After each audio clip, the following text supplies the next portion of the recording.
Hey guys, tonight we gently peel back the romanticized silks of history to expose the grit, the grime, and the existential dread that clung to every mile of the ancient world's most fabled trade route. This isn't a story of grand emperors or legendary explorers.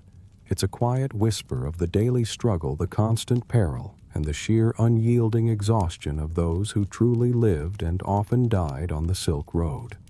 Before we fully embark on this journey through the dust and dreams of ancient merchants, a simple gesture can help us continue these deep, calm explorations.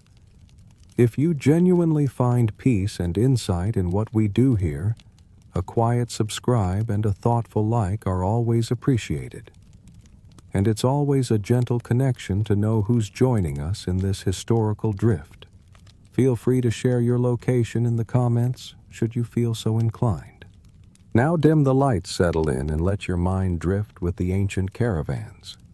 When you picture the Silk Road, your mind likely conjures images born of illuminated manuscripts and fantastical tales, long lines of camels silhouetted against a golden dune sunset, their bells chiming a melodic tune across an endless, pristine desert.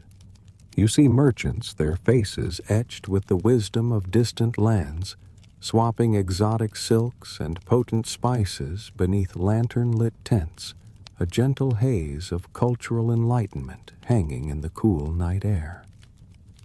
It's a vision of majestic journeys, of grand discoveries, and perhaps of a quiet, scholarly exchange of ideas that shaped civilizations. It's a very pretty picture, perhaps one we've all been lulled into by textbooks and the occasional Hollywood epic. But the reality, dear listener, was something far less poetic and infinitely more punishing. The Silk Road wasn't a romantic pathway of cultural exchange. It was, for the vast majority who traversed it, a sprawling ancient death march. Imagine thousands of miles of relentless heat stroke, bone-chilling frostbite, the ever-present threat of robbery, the gnawing emptiness of starvation, and perhaps most persistently, the indignity of camel spit.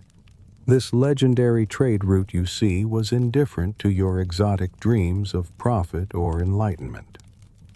It didn't care about the fine quality of your silk or the aromatic potency of your spices. It cared only whether you'd make a good skeleton for some future explorer to trip over, or perhaps a temporary obstacle for a passing camel. So why would anyone undertake such an endeavor? What possessed a rational human being to commit to one of the most dangerous, physically exhausting, and logistically catastrophic undertakings in the pre-modern world?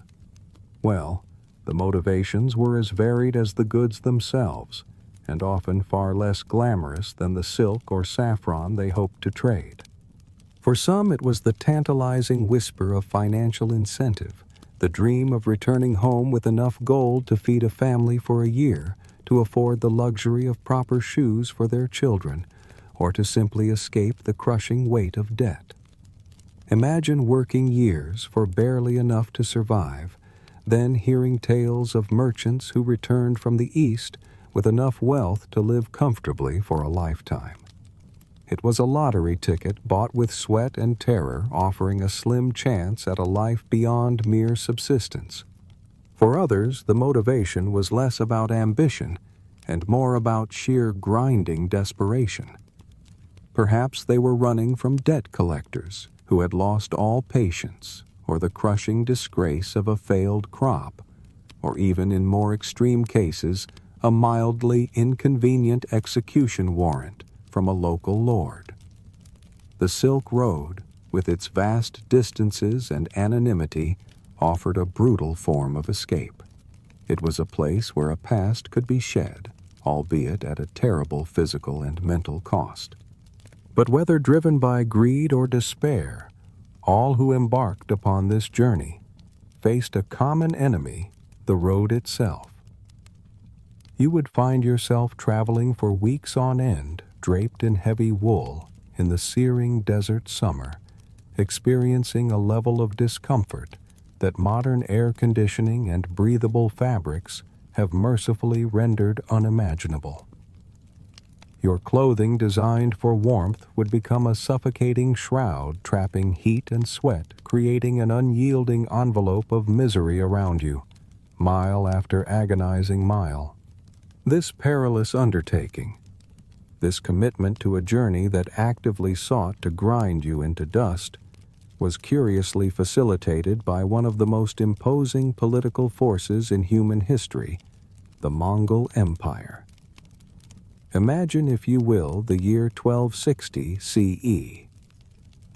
This was the sprawling, blood-soaked peak of Mongol power, an empire so vast it stretched from the sun-drenched plains of China all the way across Central Asia to the forests of Hungary. It was a dominion forged in fire and maintained by an iron fist now operating under the dubious blessing of Kublai Khan and a dizzying array of other Genghis-adjacent family members, each with their own complex web of allegiances and ambitions. Scholars, in the quiet comfort of their libraries, refer to this period as the Pax Mongolica, the Mongol Peace. And yes, in a very specific, rather brutal sense, there was a form of peace. You were, for instance, less likely to be murdered by random, disorganized bandits. This was largely because the Mongols had either eliminated them, incorporated them into their own vast system, or simply ensured that any acts of brigandage were now carried out by organized ones, complete with official tax permits and a surprising amount of bureaucratic paperwork. So while the landscape itself might still conspire against you, the human element of danger was, shall we say, more predictable. You might still lose your life, but at least you'd have a receipt, or perhaps a stamp on your confiscated goods.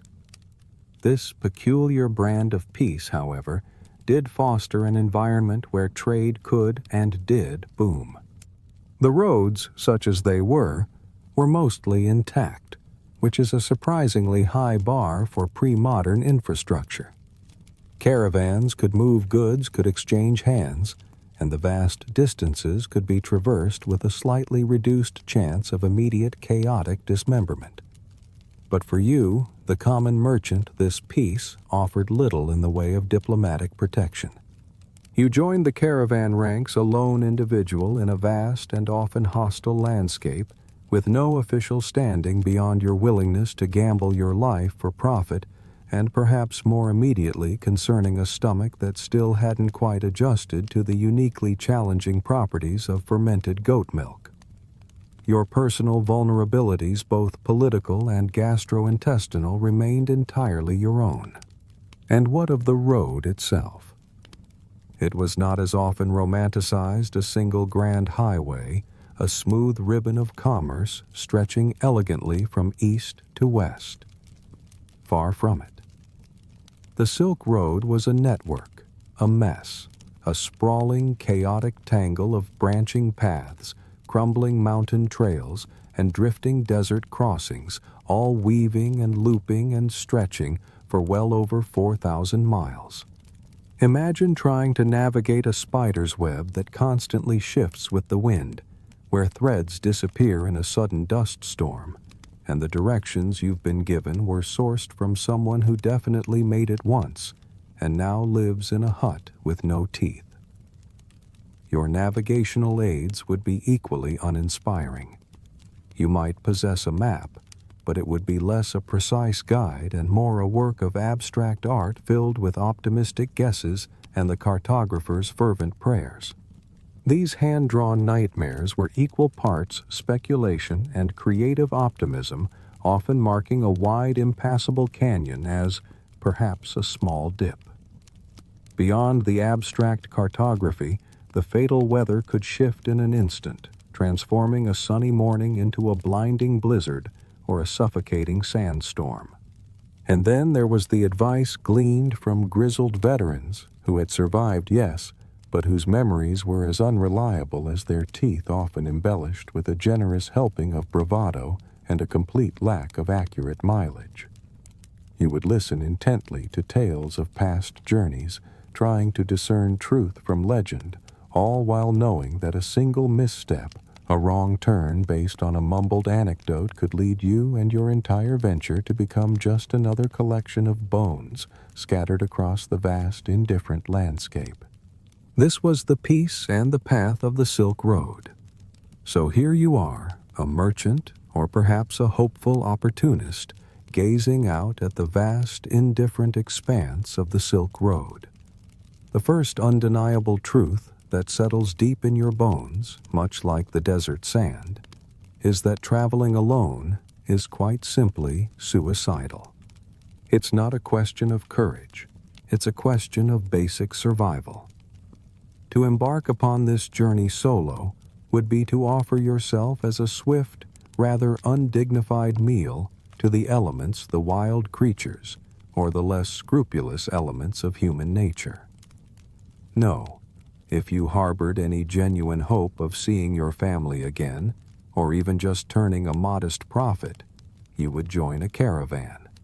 A caravan, in its essence, was a loosely cooperative collection of individuals bound together by mutual necessity and a shared profound apprehension. Picture it a disparate assembly of merchants, each with their own unique array of goods and anxieties, accompanied by the indispensable animals. The camels, of course, and perhaps a few mules for the rockier climbs. Then there's the hired muscle, whose loyalty, as you'll soon discover, is often as fluid as the desert dunes. You'd find translators, their skills varying wildly crucial for navigating the kaleidoscope of cultures and dialects that would blur past you. And naturally, there would be spiritual advisors offering blessings and charms against everything from scorpions to bandits, their efficacy often inversely proportional to the immediacy of the threat. Finally, there was almost certainly one particular individual, perhaps a quiet, nervous fellow who, despite the arid air, just wouldn't stop coughing, adding a persistent, rather unnerving soundtrack to your days and nights. This communal arrangement, while offering a semblance of safety in numbers, was not without its own inherent risks. While a larger group might deter the more casual bandit, it also became a breeding ground for other less obvious dangers. Disease, a constant unseen companion on the road, could sweep through a densely packed caravan with chilling speed, transforming a common cough into a fatal fever. Theft, too, was an internal threat. You'd learn quickly to sleep with one eye open, your hand subconsciously resting on your meager money belt, forever wary of someone quietly borrowing your boots while you drifted into a fitful slumber. Then there was the inescapable interpersonal tension that simmered beneath the surface of enforced cooperation. Imagine being confined for weeks or even months with a group of strangers, their quirks and habits amplified by exhaustion and stress. The slightest perceived slight, a misspoken word, or even just the incessant sound of someone chewing could ignite a silent, slow-burning resentment. The selection of your traveling companions was a delicate art, mostly because you rarely had a choice. You simply joined a caravan heading in your general direction, trusting to fate that the faces around you were not, in fact, the faces of your immediate demise. Most were strangers, often from lands you'd only heard whispered about in distant markets. And some, you would discover within the first few days, would simply hate you the moment you opened your mouth. Perhaps it was the cut of your tunic, the way you pronounced a common word, or merely the general air of hopeful foolishness that clung to every new traveler. This brings us to the precarious tightrope walk of cultural misunderstandings. The Silk Road was a babel of tongues and traditions. A bad joke in one dialect perfectly innocent in your own could be interpreted as a profound blasphemy in another, leading to a swift and utterly disproportionate response. You might find yourself suddenly dodging a rock hurled with surprising force by an offended local, all because you innocently asked for directions to the latrine using the wrong regional idiom. Or perhaps you would inadvertently insult a tribal elder by sitting incorrectly, or offer a gift with the left hand considered unclean in certain cultures, thereby ensuring your entire transaction and perhaps your continued existence in that particular region was doomed. Every interaction was a potential minefield, every word a gamble. Your best bet, you'd soon learn, was to be polite, say as little as possible, and when in doubt, offer a deferential bow and a small, hopeful smile, praying it didn't translate into an invitation to insult their ancestors. Beyond the complex social dynamics of the caravan itself, the true essence of your purpose on the Silk Road lay in your cargo. You weren't a tourist. You were a lifeline in a vast economic web ferrying luxury items that were quite literally worth small fortunes. Imagine the weight of Chinese silks, gossamer thin yet sturdy, destined for the palaces of distant emperors or the robes of powerful merchants. Consider the potent aroma of spices from India, cinnamon, saffron, cloves, each grain carrying a story of exotic lands and a promise of immense profit in the Western markets. Gold in various forms would also be a common commodity alongside the delicate luminescence of glass from the West, the revolutionary ingenuity of paper from the East, the exquisite artistry of porcelain, the comforting warmth of tea, and the deep celestial blue of lapis lazuli mined from the mountains of Afghanistan. These weren't just goods. They were concentrated wealth bundles of compressed hope, each carried with a fervent prayer that it would reach its destination intact. But this valuable cargo came with its own set of anxieties. The market, like the weather, was notoriously fickle. You might endure months of hardship fending off bandits and disease only to arrive at a bustling city to discover with a sinking feeling in your chest that the local demand for your precious saffron had inexplicably cratered. Or perhaps worse still, your meticulously packed spices, so fragrant and promising at the outset, had succumbed to the unrelenting dampness or heat, arriving moldy and worthless. The physical journey itself inflicted a devastating toll on your goods. That exquisite glass vase you had meticulously wrapped and guarded. It's now shattered, the camel, of course, having tripped over an unseen rock. They always do, eh? Your delicate porcelain teacups intended for a discerning noble are now just a pile of beautiful, worthless shards. This was not the grand narrative of Marco Polo weaving noble alliances and impressing emperors with tales of distant lands. No, for you, the average merchant, you were less a Marco Polo and more a desperate soul simply trying to make a profit in an environment that actively, persistently, and with a surprising amount of ingenuity seemed to want you dead. Your journey was a gauntlet, an unending series of trials designed to break your spirit and empty your coffers. It was danger from the unforgiving terrain itself, with its sudden drops and unseen crevasses. It was the crushing indifference of the climate swinging wildly from blistering heat to biting cold. It was the insidious threat of diseases invisible yet lethal, silently stalking the caravan. It was the unpredictable politics of myriad local strongmen and petty rulers ready to confiscate your goods on the flimsiest pretext.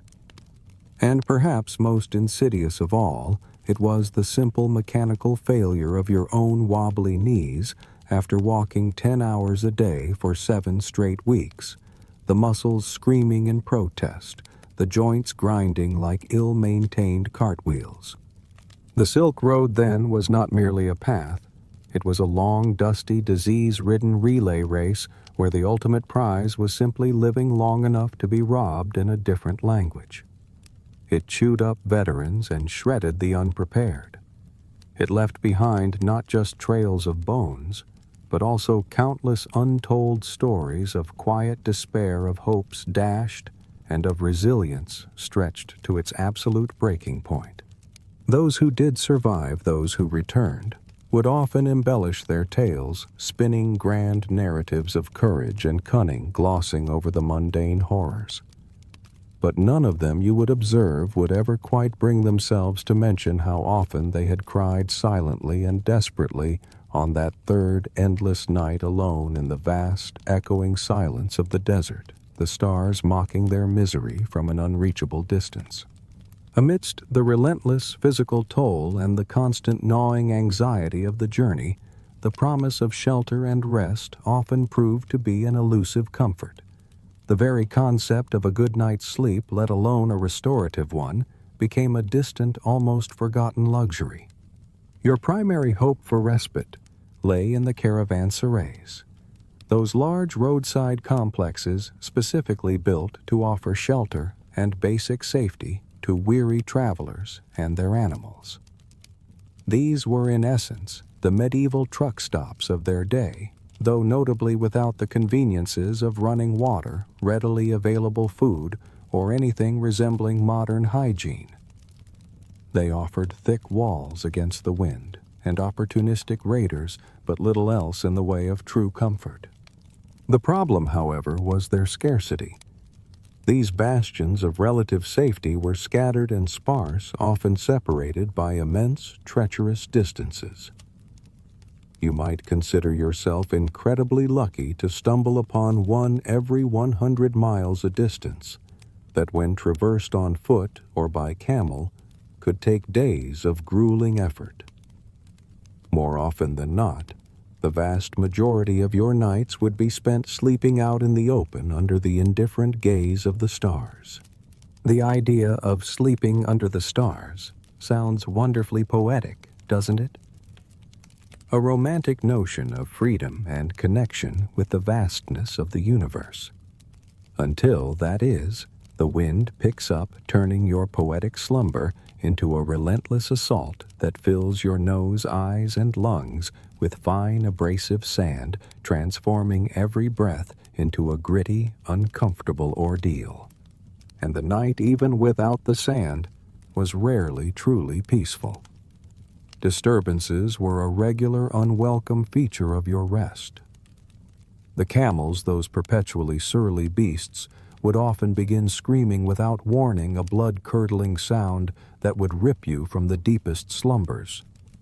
They weren't screaming metaphorically. They were actually screaming a guttural, terrifying sound in the inky blackness triggered by some perceived threat. Perhaps the distant howl of wolves, or the rustle of a desert fox, or even just a particularly ominous-looking tumbleweed. And then, as if on cue, the wolves themselves would often arrive, their real howls joining the phantom screams of the camels drawing closer, a stark reminder of your constant vulnerability.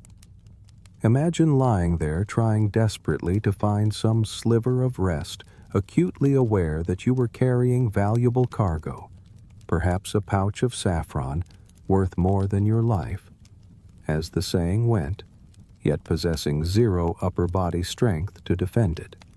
Your wealth, your entire future, was literally lying exposed, guarded only by the thin walls of your tent, if you even had one, and the collective exhausted vigilance of your caravan mates, many of whom were just as tired and vulnerable as you were. Every rustle, every distant cry, every shift in the sand outside your makeshift camp would send a jolt of adrenaline through you, tightening your muscles and ensuring your sleep remained shallow and fractured. The Silk Road, you see, was a hungry entity. It chewed up veterans, those who thought they knew its tricks, wearing them down with a methodical, unyielding cruelty. It shredded the unprepared, leaving their hopes and their bodies scattered across its vast, unmarked reaches. It left trails of bones and untold stories behind, silent testaments to the unromanticized reality of the journey. And while survivors might later exaggerate their exploits, turning hardship into heroic sagas, glossing over the mundane horrors, but none of them you would observe would ever quite bring themselves to mention how often they had cried silently and desperately on that third endless night alone in the vast echoing silence of the desert, the stars mocking their misery from an unreachable distance.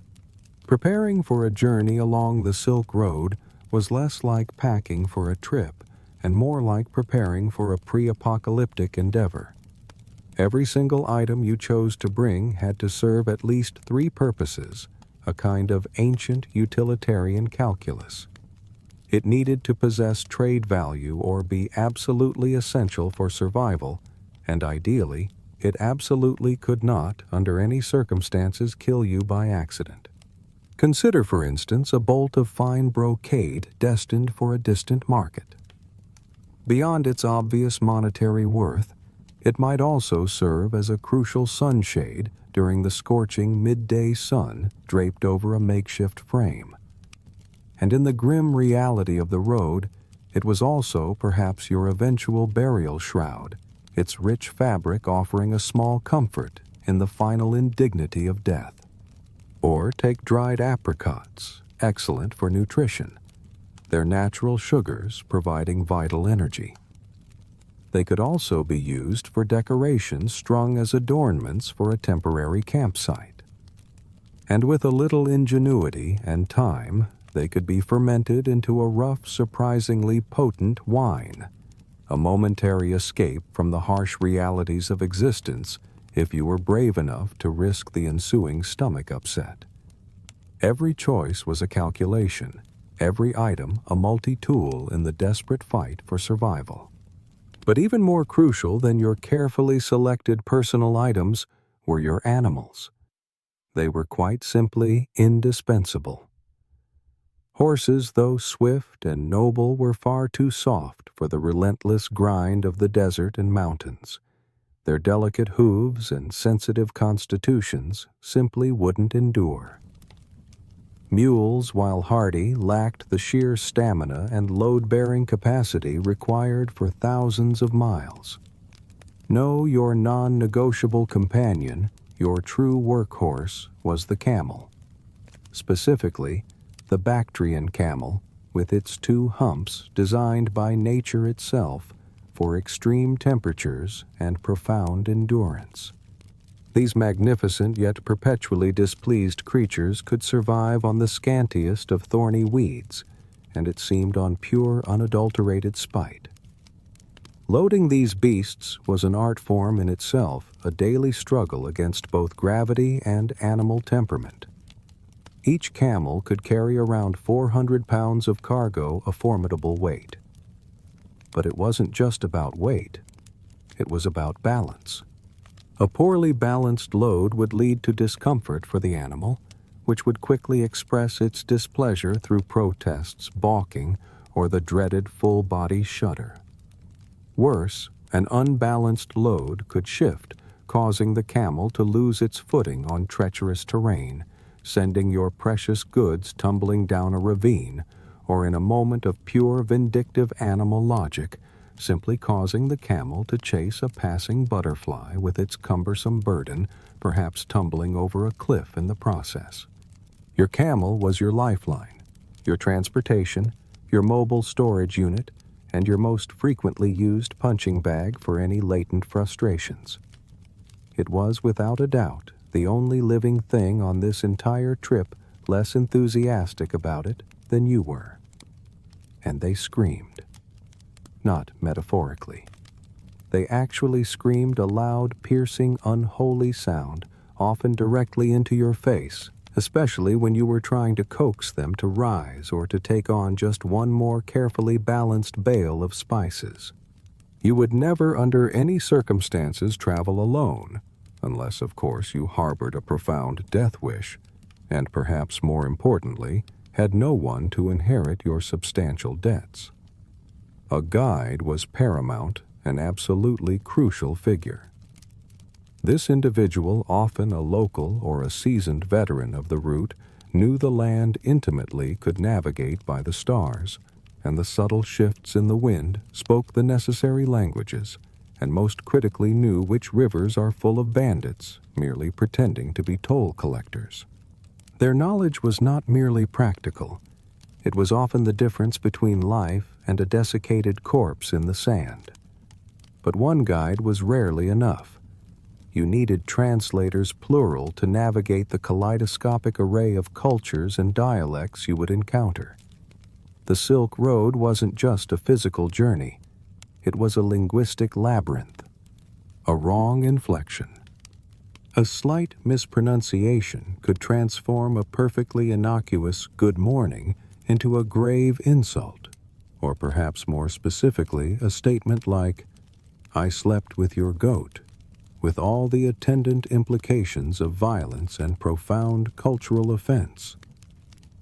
And then there were the guards. Desirable, certainly for obvious reasons, but often prohibitively expensive. Their loyalty, as you would soon discover, was tenuous at best, often recruited from the very same towns that produced the most audacious bandits. They were prone to switching employers to the side with more money or perhaps fewer rules about stabbing. Your caravan was at best a fragile alliance built on shifting sands. Your very purpose on this road as a merchant hinged entirely on the trade goods you carried, which demanded a constant performance of vigilance and physical labor. Beyond the silks and spices we've already touched upon, your inventory might include gems, though often these were cunningly crafted fakes that only the most discerning eye could detect. You'd carry reams of paper, a revolutionary technology from China, alongside delicate porcelain precious tea and the deep blue of lapis lazuli. The variety was immense, each item a potential source of profit and each demanding its own unique method of handling and preservation. The process of showing your wares, especially in the impromptu markets that sprang up at caravanserais or temporary encampments, involved constant unpacking and repacking. Imagine, if you will, the delicate silks, carefully wrapped and bundled, needing to be unfurled for a potential buyer. Then the spices needing to be smelled, sampled, and resecured to prevent spillage or spoilage. This seemingly simple act of commerce led to what you might call a permanent squatting posture, a particular crouch that allowed you to access your goods and present them without fully unpacking everything. This posture, maintained for hours on end, day after day, would slowly but surely bestow upon you the lower back of a man 30 years older than your actual age, a testament to the repetitive strain of your trade. Every interaction, every potential sale added to this slow, cumulative degradation of your physical form. But even with these provisions, certain items were simply essential, bordering on the pre-apocalyptic. Spare boots, for instance, were not a luxury, but a fundamental necessity given the brutal terrain and the constant threat of your current ones disintegrating. Needles and thread were vital for repairing not just your clothes, but also torn tent fabric, essential for protection against the elements. And then there was rope, always enough rope. For rigging pulleys, for securing shelter, for tying down stubborn camels, or in the very darkest moments for a noose, should the relentless despair finally overwhelm you, and medicine. That was truly a delicate subject, not because it was esoteric or rare, but because there's not much of it, and most of it doesn't work. Your medical kit would consist of a few rudimentary herbal poultices, perhaps some dried scorpion powder, believed by some to cure various ailments, but more likely to just make you feel worse, and a collection of charms blessed by various holy figures, each promising protection against a different malady from fever to snakebite. The efficacy of these charms was, of course, entirely dependent on your faith and perhaps a healthy dose of desperation. When your stomach started doing somersaults in the middle of the Gobi Desert, the result of questionable water or rancid meat, you would find yourself praying to every deity you had ever heard of. you'd swallow anything that didn't scream on the way down, convinced that even the most dubious concoction offered a sliver of hope against the creeping onset of debilitating illness. This was the raw, unvarnished reality of health on the Silk Road, a constant battle against infection disease and the insidious decay of your own body, with very little in the way of true remedies. Your very survival often hinged on a terrifying combination of luck, a strong constitution, and the often futile hope that your prayers would somehow reach a sympathetic ear in the vast, indifferent heavens. As if the physical tolls, the environmental dangers, and the constant threat of disease weren't enough. There was another, perhaps even more insidious drain on your resources and your spirit, the cost of entry, the perpetual bribes and gifts that greased the wheels of your journey. These were not optional payments. They were an intrinsic, non-negotiable part of traversing the Silk Road. Every town, every hastily erected checkpoint, every local strongman with an ego as inflated as his sword hilt would expect tribute. This wasn't commerce. It was coercion, thinly veiled by tradition and the constant threat of force. The forms of currency for these transactions were varied, a complex economy of subtle intimidation. You would, of course, carry coins copper for the common guards who merely wanted a quick drink silver for the gatekeepers and more senior officials, and gold for the truly corrupt, the ones with genuine power and an insatiable appetite for wealth. But coins weren't always sufficient or even desired. Often you'd be expected to offer small luxury items from your own cargo, a handful of glittering glass beads, a length of brightly colored cloth, or perhaps a decorative dagger, its blade dull, but its hilt ornate. These were not just payments. They were tokens of respect, gestures of submission, a silent acknowledgement of the power dynamics at play. The consequences of refusal were swift and unpleasant, ranging from the inconvenient to the utterly ruinous. You might find yourself detained indefinitely at a gate, your caravan stalled, your perishable goods slowly spoiling in the sun. Or, more directly, your cargo might be outright robbed, confiscated under some fabricated pretext of missing permits or overdue taxes. And then there was the physical humiliation, enthusiastically flogged for offending regional dignity. A painful and deeply demoralizing experience that served as a stark lesson for both you and any other merchants contemplating defiance. The choice was clear: pay up or pay a much higher price. And never ever assume a transaction was done just because you paid the first time. The Silk Road was a labyrinth of endless transactions. Officials, innkeepers, local warlords, and even the lowliest caravanserai attendants would expect additional gifts or fees for services rendered, whether those services were genuinely provided or merely imagined. The gate fee to enter a city might be followed by a dust tax, then a camel breath inspection fee, then a fee for looking at the sky too intently. Each payment was ostensibly for a different purpose, but all flowed into the same pockets, slowly but surely bleeding your profits dry. The financial burden of this constant extortion was staggering. You would soon realize with a bitter taste in your mouth that you had already spent more money preparing for this journey than you would probably make by completing it, and you hadn't even left the relative safety of the first major city. The initial capital outlay for goods, animals, provisions, and initial bribes was immense. Each subsequent bribe was like a slow leak in your coffers, a constant draining drip that eroded your profits and amplified the desperate need for a successful sale at journey's end. This pervasive system of unofficial taxation and outright bribery became as much a part of the landscape as the sand dunes and mountain passes.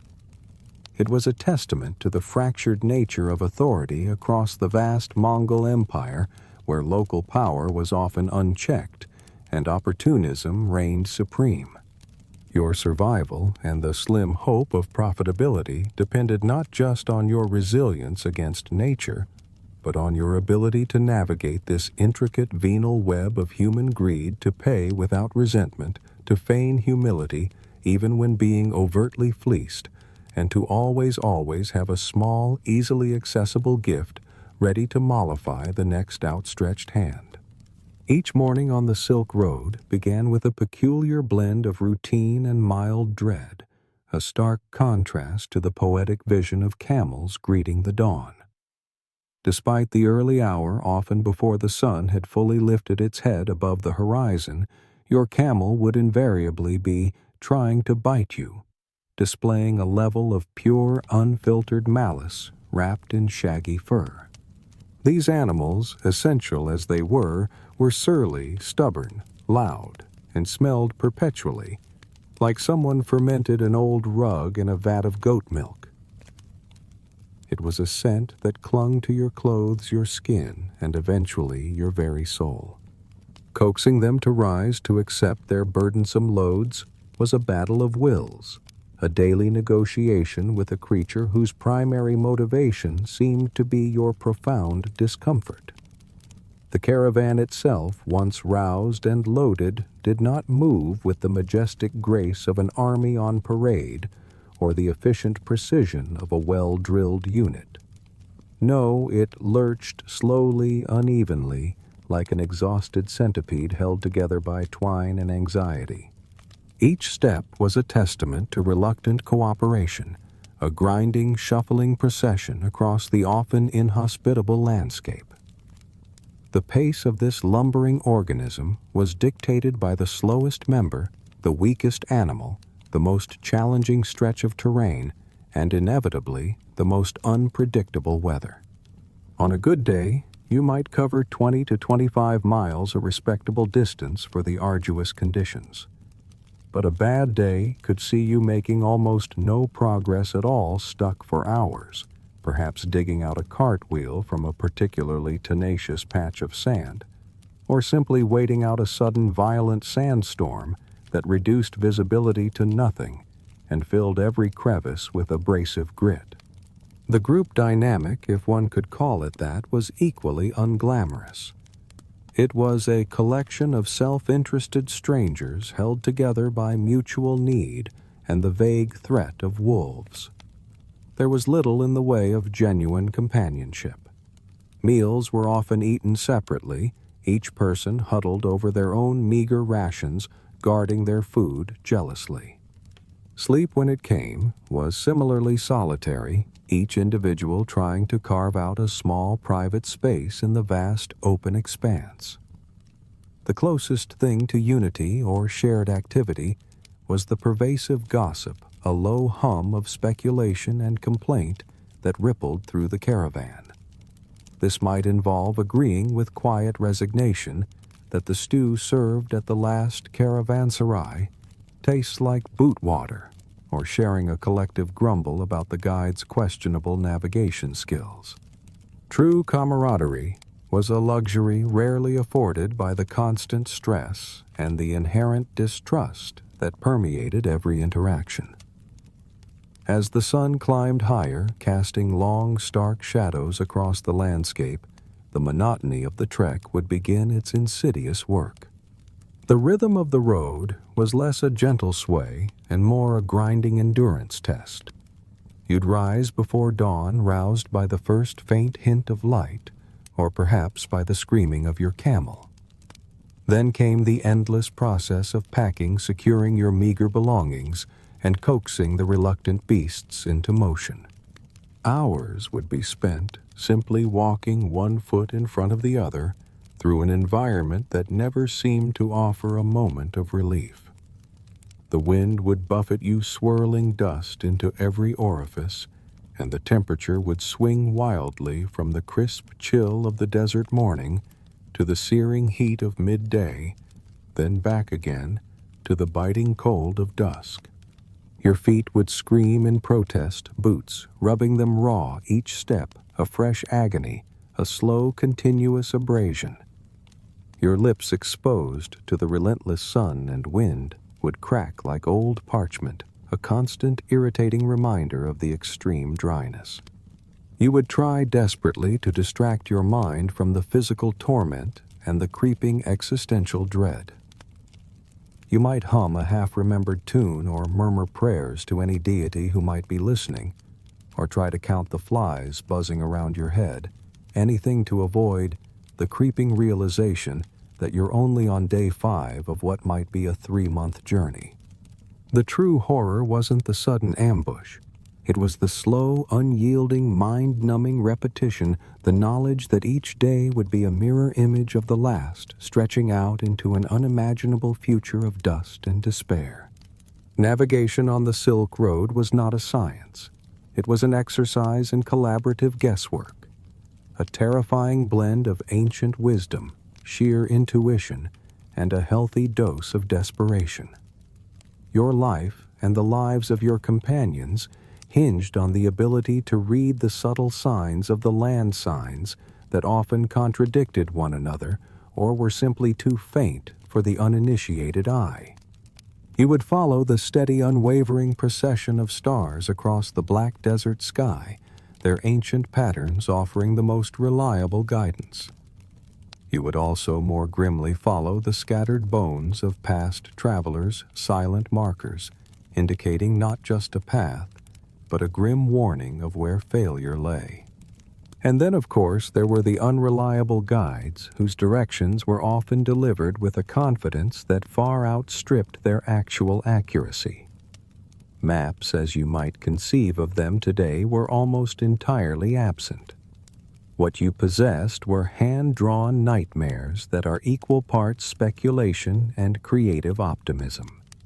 These were not precise topographical charts, but rather impressionistic sketches where mountains might be rendered as jagged scribbles and rivers as vague blue lines.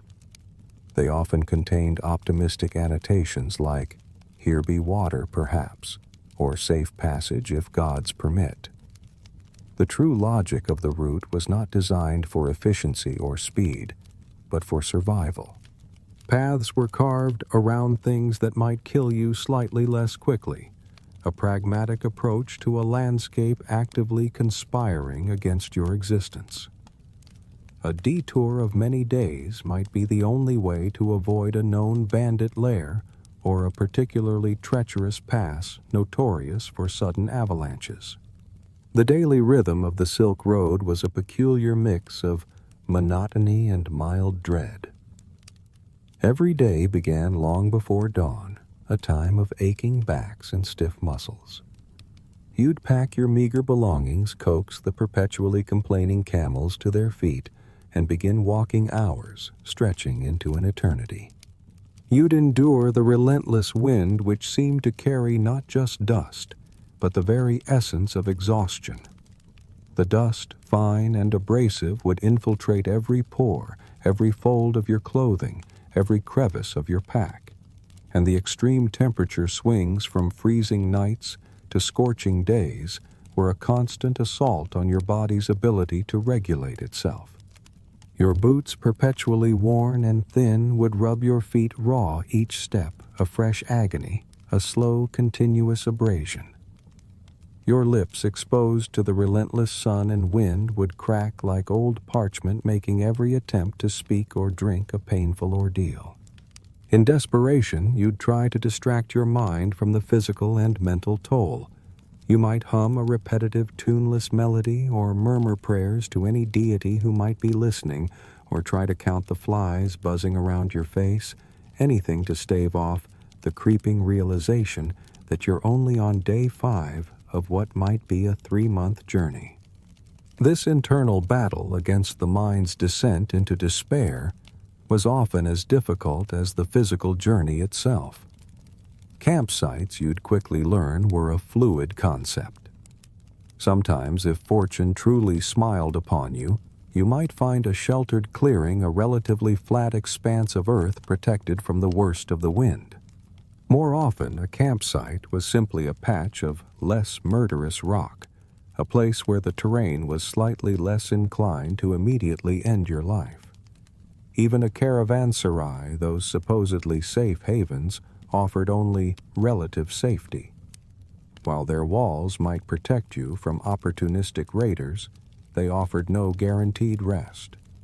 Inside, you'd contend with the cacophony of snoring neighbors, the incessant cries of animals, and the insidious itch of flea infestations that seemed to bloom with unnatural speed. Your nights, even within the walls, were restless. You'd lie awake listening to the unfamiliar languages being spoken in hushed tones around you, every cough from a fellow traveler sparking a fresh wave of anxiety about whether it was merely a cold or the first symptom of a fatal disease. Sleep often came in a blinking trance, a shallow, broken state of semi-awareness, never truly deep or restorative. And then the repetitive mornings would begin again.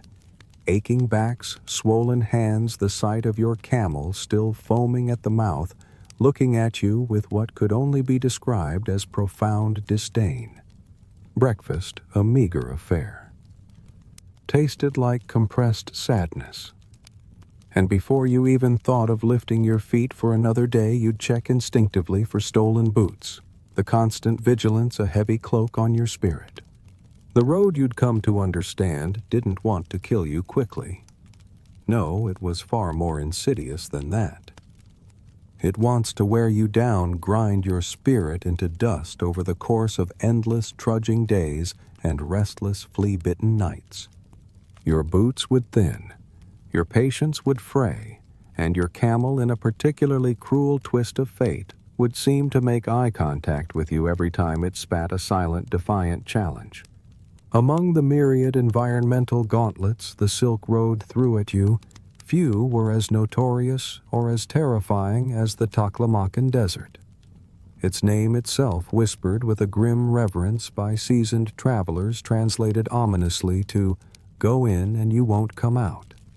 It was a sun-bleached graveyard, a vast expanse of wind-polished bones and decisions regretted too late. Imagine a place where the earth itself has nothing to offer but regret, a howling void of heat and silence stretching between distant oasis cities like a cruel, mocking mirage. Geographically, this was a truly hostile environment. Spanning over 130,000 square miles in western China, it was one of the largest, driest, and most deliberately unwelcoming deserts on Earth. It wasn't just a flat expanse. It was a basin of death surrounded by jagged, snow-capped mountains that seemed to mock the aridity below. Ancient legends clung to its dunes, tales of haunted caravans and travelers who simply vanished without a trace, swallowed by the shifting sands. Crossing this particular gauntlet felt less like a journey and more like a desperate gamble against overwhelming odds. To avoid the full lethal embrace of its interior, the Silk Road routes clung precariously to the northern and southern edges of the Taklamakan, hopscotching between scattered oasis cities. Even these safer routes, however, could turn fatal in an instant. A sudden shift in the wind, a miscalculation of water supplies, or the disappearance of a key guide could leave you stranded miles from the next life-giving spring, facing an agonizing demise. And then there was the sand itself. It was omnipresent, fine, and aggressive. It infiltrated everywhere, your ears, your eyes, your food, and insidiously, your very soul. It was a constant companion, exfoliating your skin into submission, turning every blink into a gritty ordeal, and transforming every meal into a crunchy, uncomfortable experience. You would find yourself constantly squinting, perpetually blinking, and inevitably chewing on grit, with every bite a testament to the desert's relentless embrace. The heat was a living entity radiating in shimmering waves from the ground, distorting the very fabric of reality. Distant hills would shimmer and sway, appearing like tantalizing mirages, and then cruelly, the mirages themselves would appear as salvation, shimmering pools of water that dissolved into nothingness as you drew near. Even your camels, those stoic beasts of burden, would seem to hallucinate, their eyes wide and unfocused, their screams perhaps fueled by phantom fears conjured by the extreme temperatures. But the true terror of the Taklamakan lay in its sandstorms. They would appear without warning, like a punishment from a god you forgot to bribe, a sudden swirling vortex of fury that blotted out the sun. The sky would disappear entirely, replaced by a churning ochre void. The wind would scream a banshee wail louder and more terrifying than even your camel's most indignant bellow. Visibility would drop to nothing, plunging you into an suffocating, terrifying darkness. The sand, now a weapon, would cut at your face like 1,000 tiny knives, leaving your skin raw and tender. In the chaos, you would lose all sense of direction. Precious water skins would vanish, ripped away by the wind, and with them any last vestige of optimism you harbored. The Taklamakan is quite literally an archaeological graveyard. The dry, unforgiving air has preserved countless bodies with astonishing efficiency. Remarkably well-preserved mummies have been found here, desiccated by the arid conditions, their skin like leather, their features still discernible after centuries. For every museum mummy. However, there were dozens, perhaps hundreds more, who simply became part of the desert, left where they fell, because digging in this terrain is a waste of time and effort. You would stumble upon scattered bones of past travelers who didn't make it to the next oasis, their bleached remains a stark reminder of your own precarious existence. Sometimes their gear would be scavenged by later caravans before the sand finally claimed it entirely, a final indignity for the fallen. As you traversed the Taklamakan, the desert would play cruel tricks on your mind, fueled by the relentless dehydration and the insidious onset of sunstroke. Ancient travelers spoke of spirits haunting the dunes, of disembodied voices carried on the wind, of shadowy figures flitting at the periphery of vision, and of strange flickering lights in the distance. While these might have been genuine supernatural phenomena, it was far more likely that your own brain, deprived of water and oxygen, was supplying the demons, conjuring explanations for the profound gnawing feeling that something is watching you from the swirling sands or the oppressive silence. Your mind, desperate for meaning in the void, would fill it with terror. And if the heat of the day was a torment, the extreme cold of the night was generous in its cruelty. As soon as the sun dipped below the horizon, the heat would disappear with terrifying rapidity, leaving you shivering in the sudden biting chill. The wind, which had been a hot torment during the day, now became an icy blade cutting through your layers of wool. Sweat, which had poured from you hours before, would turn to stinging frost on your skin. You would attempt to sleep curled into the tightest ball possible, wrapped in every available fabric. But your teeth would chatter uncontrollably. Your joints would ache with a deep, persistent throb, and your dreams of comfort would be replaced by the familiar taste of sand in your mouth and the incessant guttural snoring of your camel. There was no relief, only mourning and more sand. In this hostile environment, there was no choice but to keep moving. To stop was to surrender. Water was days away, a precious, increasingly distant hope. The last water you had tasted, perhaps hours or even a full day ago, now seemed like a memory, its flavor like copper and camel backwash, a harsh reminder of its scarcity.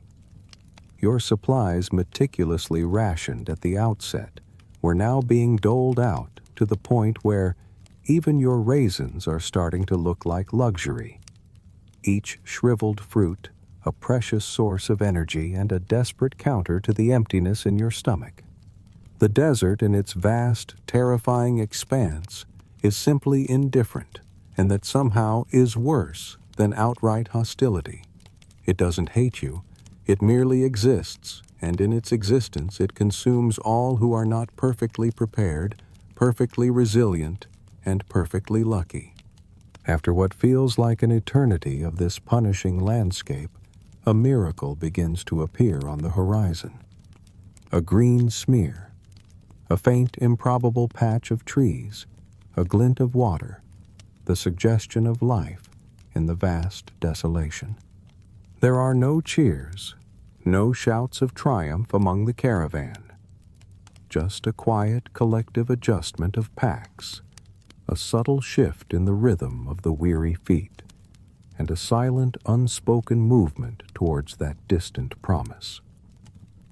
You know with a grim certainty that this respite is temporary, that there will be more deserts ahead, more vast stretches of emptiness and peril. But for this moment, the oasis gleams a fragile beacon of hope in the heart of indifference. Yet even in the oasis, the true merchant understood that respite was fleeting. The moments of comfort were to be savored, yes, but not to be entirely trusted. The water, while plentiful, might still carry unseen dangers. The shade of the palm trees was a blessing, but the buzzing of flies and the oppressive humidity were a new kind of discomfort. And the people of the oasis, while offering hospitality, were also keenly aware of the valuable cargo passing through. Each transaction, each interaction was still a delicate dance, a negotiation not just of prices, but of trust and suspicion. The desert may have been left behind, but the journey and its inherent dangers continued relentlessly. Having survived the suffocating embrace of the Taklamakan, you might feel a fleeting sense of triumph, a momentary reprieve. But the Silk Road in its infinite cruelty was merely preparing you for the next equally formidable challenge, the Pamir Mountains. These towering behemoths, often referred to with grim reverence as the roof of the world, or, more accurately, that place where breathing stops and regret begins, were a different beast entirely. They were not merely obstacles on your path, they were colossal, unforgiving tests, climatic, physical, and profoundly spiritual. Imagine not just the Pamir, but also the Tian Shan, the Hindu Kush, and a bewildering array of other piles of vertical misery, each peak a jagged tooth in the sky. These weren't gentle, rolling hills. They were sheer, unforgiving ascents and terrifying descents, their treacherous paths carved often by little more than centuries of animal hooves into the very faces of cliffs. You would find yourself navigating switchbacks, barely wide enough for a goat, let alone your lumbering, sarcastic camel, with a precipitous drop often mere inches from your unsteady foot. Every step was a careful calculation, a desperate prayer that the earth beneath you wouldn't simply crumble and send you tumbling into the abyss. And then there was altitude sickness, a new and insidious companion on your journey. As you climbed higher, the air would thin each breath, becoming a conscious effort, a shallow gasp. A persistent throbbing headache would settle behind your eyes. Your stomach would flip unpleasantly. Your vision might blur, and the simplest act of walking would become an exhausting, lightheaded ordeal. There simply wasn't enough oxygen up here for the human ego to function, let alone your overworked lungs. Your muscles would ache with a deep, pervasive weariness that no amount of rest seemed to alleviate. Your guide, ever the pragmatist, might offer reassurances about acclimation, but his words would sound hollow against the roaring in your ears and the leaden weight in your chest. The paths themselves were a constant source of anxiety. They were perpetually crumbling underfoot, shifting with the relentless freeze and thaw cycles of the high altitude, or simply disappearing entirely after sudden rock slides. Caravans would frequently be forced to stop their progress halted as travelers debated the best course of action. Sometimes a path could be cleared, but often it meant rerouting, adding days or even weeks to an already impossibly long journey.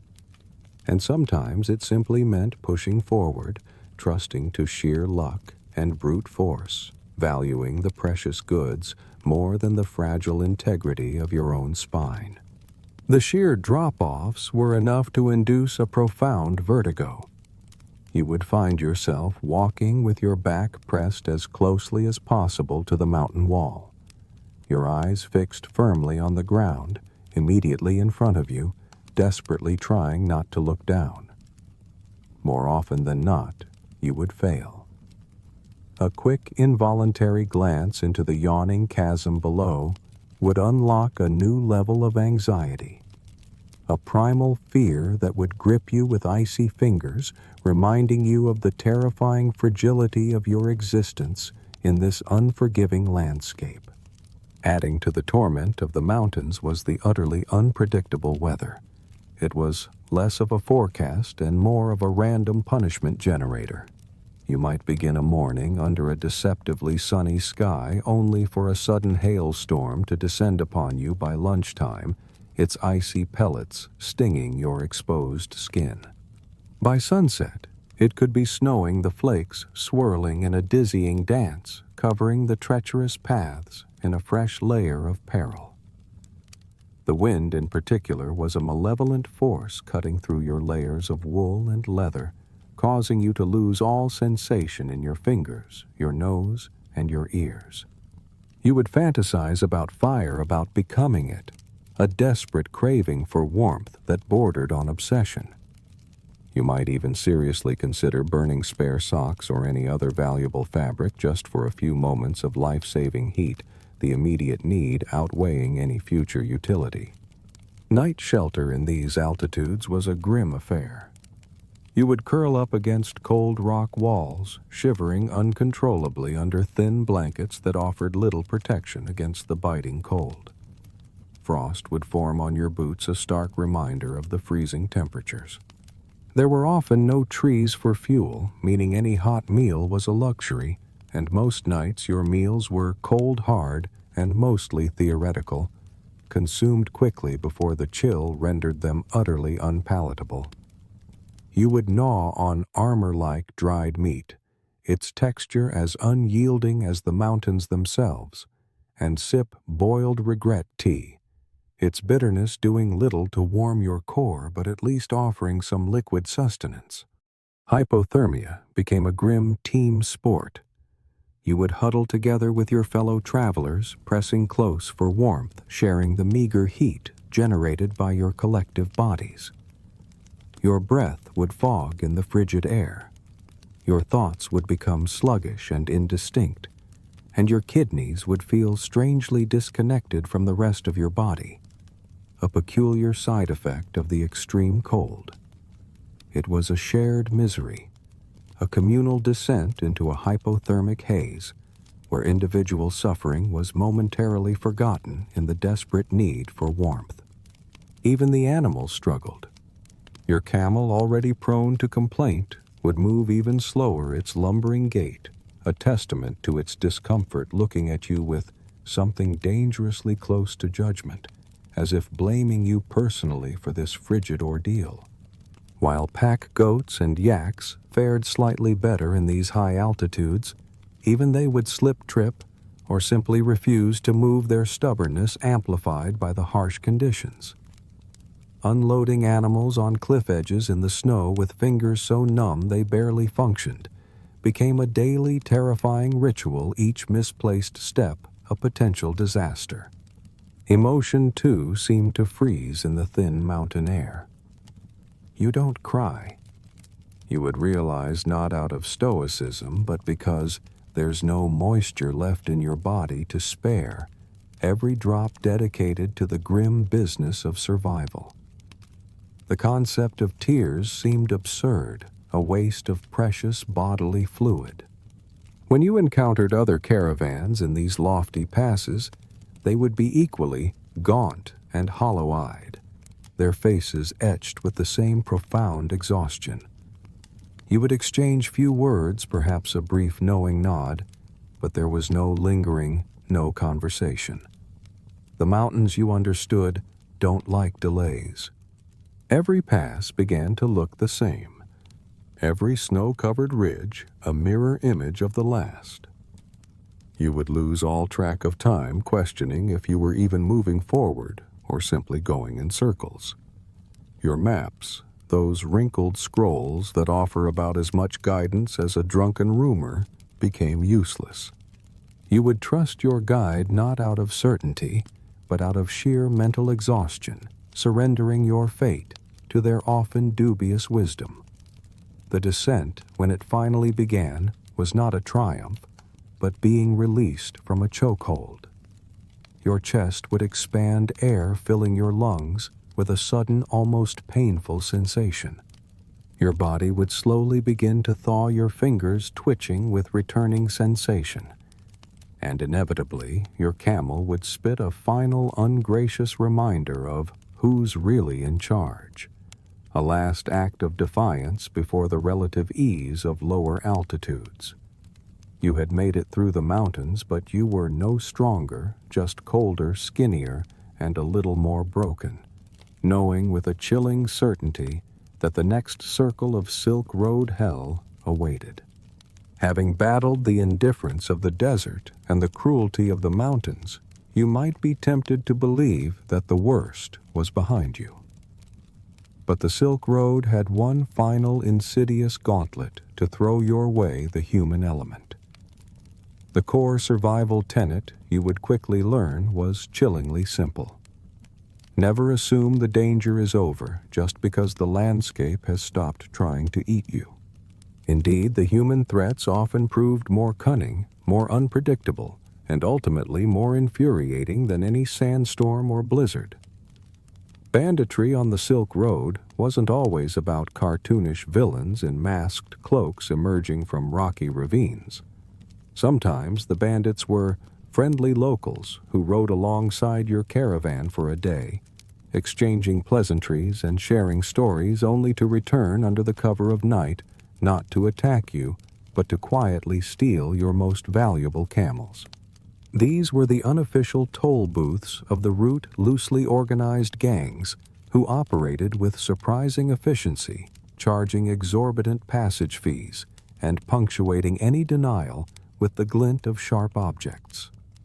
Some would even wear uniforms claiming to be soldiers' official administrators or tax collectors. And sometimes, unsettlingly, they were telling the truth, blurring the lines between legitimate authority and outright predation. Your caravan guards, hired at great expense, were often flawed. Their loyalty was a fragile thing easily swayed by a higher offer or a stronger threat. They were frequently recruited from the very same towns that produced the most audacious bandits, creating a disconcerting revolving door of allegiances. They were prone to accidentally miss the warning signs of an impending ambush, or worse still, to simply join in with the attackers turning their blades on their temporary employers. Fighting off one crew of bandits might seem like a victory, but word would spread and now you're the caravan that's worth the effort. Next time they'll bring friends.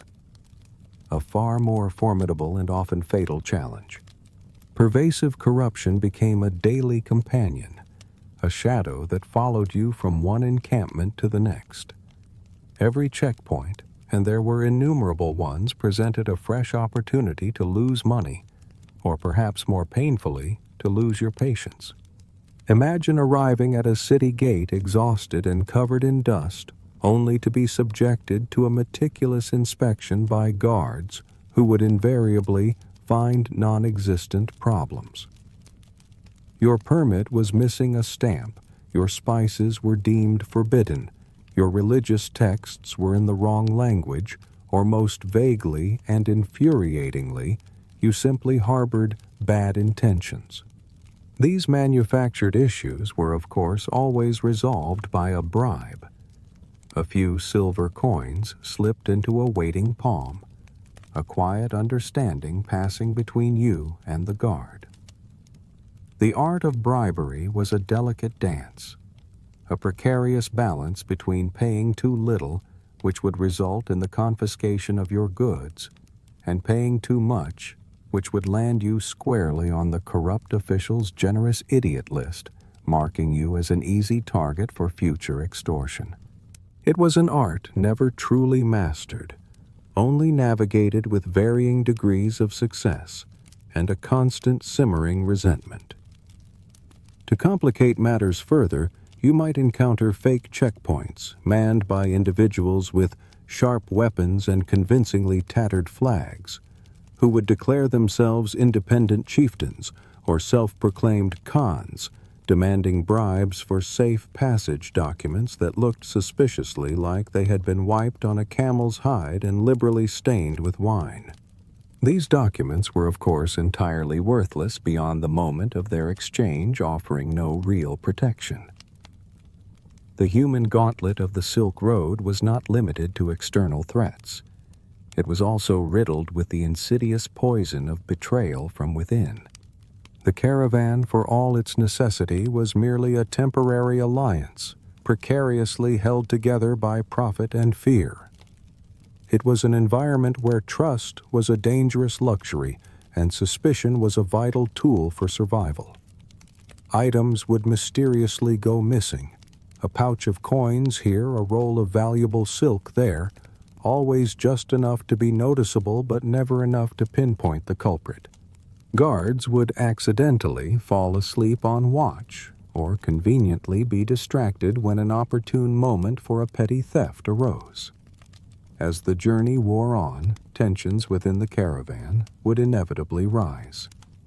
Small fights would break out often over trivial matters, but fueled by the underlying stress and exhaustion. Suspicion would fester like an untreated wound, quietly corroding the fragile bonds of cooperation. You would find yourself sleeping with one eye open, your hand perpetually on your money belt, which by this point was likely mostly filled with lint and disappointment. Paranoia became not a weakness, but a finely honed survival instinct. You wouldn't share your exact route details or the full extent of your cargo or your final destination. Every friendly question from a fellow traveler would feel loaded, tinged with the possibility of them undercutting your prices at the next market, or worse, being part of an ambush plan. You would learn to look at everyone with narrowed eyes, assessing, calculating, never fully trusting. The political landscape through which the Silk Road snaked was another layer of peril. The route cut through dozens of territories, each with its own local laws, its own petty rulers, and its own historical grudges. You could quite innocently find yourself caught in the middle of official or unofficial wars, local skirmishes, or power struggles between minor lords. A caravan flag from one city perfectly acceptable when you started might be banned in the next, or more dangerously, belong to a rival or enemy faction. This could instantly transform you, the humble merchant, into a spy, a smuggler, or perhaps an agent of moral decay, simply by virtue of your geographic proximity to a forgotten feud. Trust then became an unaffordable luxury. Every interaction, every handshake, every shared meal was a gamble. Every relationship was a contract with invisible terms constantly subject to revision. You would become fluent in polite vagueness, mastering the art of strategic silence and smiling just long enough to appear amiable, but never revealing anything truly incriminating. You would meticulously hide your valuables in multiple obscure places, distributing your wealth across different pockets, linings, and false bottoms, knowing that any single hiding place was easily discovered. A grim acceptance also pervaded the caravan. When someone disappeared overnight, spirited away by bandits, or simply succumbing to the harsh realities of the road, you wouldn't ask questions. You would pretend not to notice others quietly rearranging their packs, absorbing the suddenly available space left by the vanished. It was a silent acknowledgment of the brutal calculus of survival, one less mouth to feed, one more share of water for the rest. Yet despite the constant theft, the pervasive bribery and the ever-present threat of betrayal profit was still possible. A slim margin perhaps, but enough to tempt others to follow in your dusty footsteps. The Silk Road was in its twisted way a long winding network of opportunity built atop the bones of the unlucky and the naive. It was a testament to the human spirit's relentless pursuit of gain, even in the face of overwhelming odds. The lure of wealth, however small, was a powerful motivator strong enough to override the constant fear and discomfort, promising a future that always seemed just out of reach. After months of relentless physical and mental torment of battling the elements and the less savory aspects of humanity, the anticipation of finally reaching a destination city would be a powerful force. You would dream of a bustling metropolis, a glittering prize adorned with soaring minarets, majestic domes, and brightly tiled turrets. Your imagination would conjure images of clean streets, welcoming inns, and vibrant markets, where your hard-won goods would finally fetch their rightful profitable price. The reality, however, often hit with the force of a sandstorm. Upon entry, you'd be immediately overwhelmed not by splendor, but by an avalanche of noise, filth, and desperate commerce. The air would assault your senses with a cacophony of smells: unwashed bodies, open drains, frying meat, and something that may once have been fish, all mingling into a pungent, unforgettable cocktail. This was civilization, yes, but it smelled distinctly of sewage, spice, and disappointment. Before you even reached the heart of the city, you'd face yet another bureaucratic gauntlet. Long lines of other weary travelers and laden carts would stretch before the city gates. Guards clad in fur-trimmed lamellar armor that looked like it had seen more parades than actual battles would meticulously inspect every cart, every bale, every person. They weren't looking for welcomes. They were looking for treason, for hidden weapons, for forbidden texts, or most vaguely for bad intentions.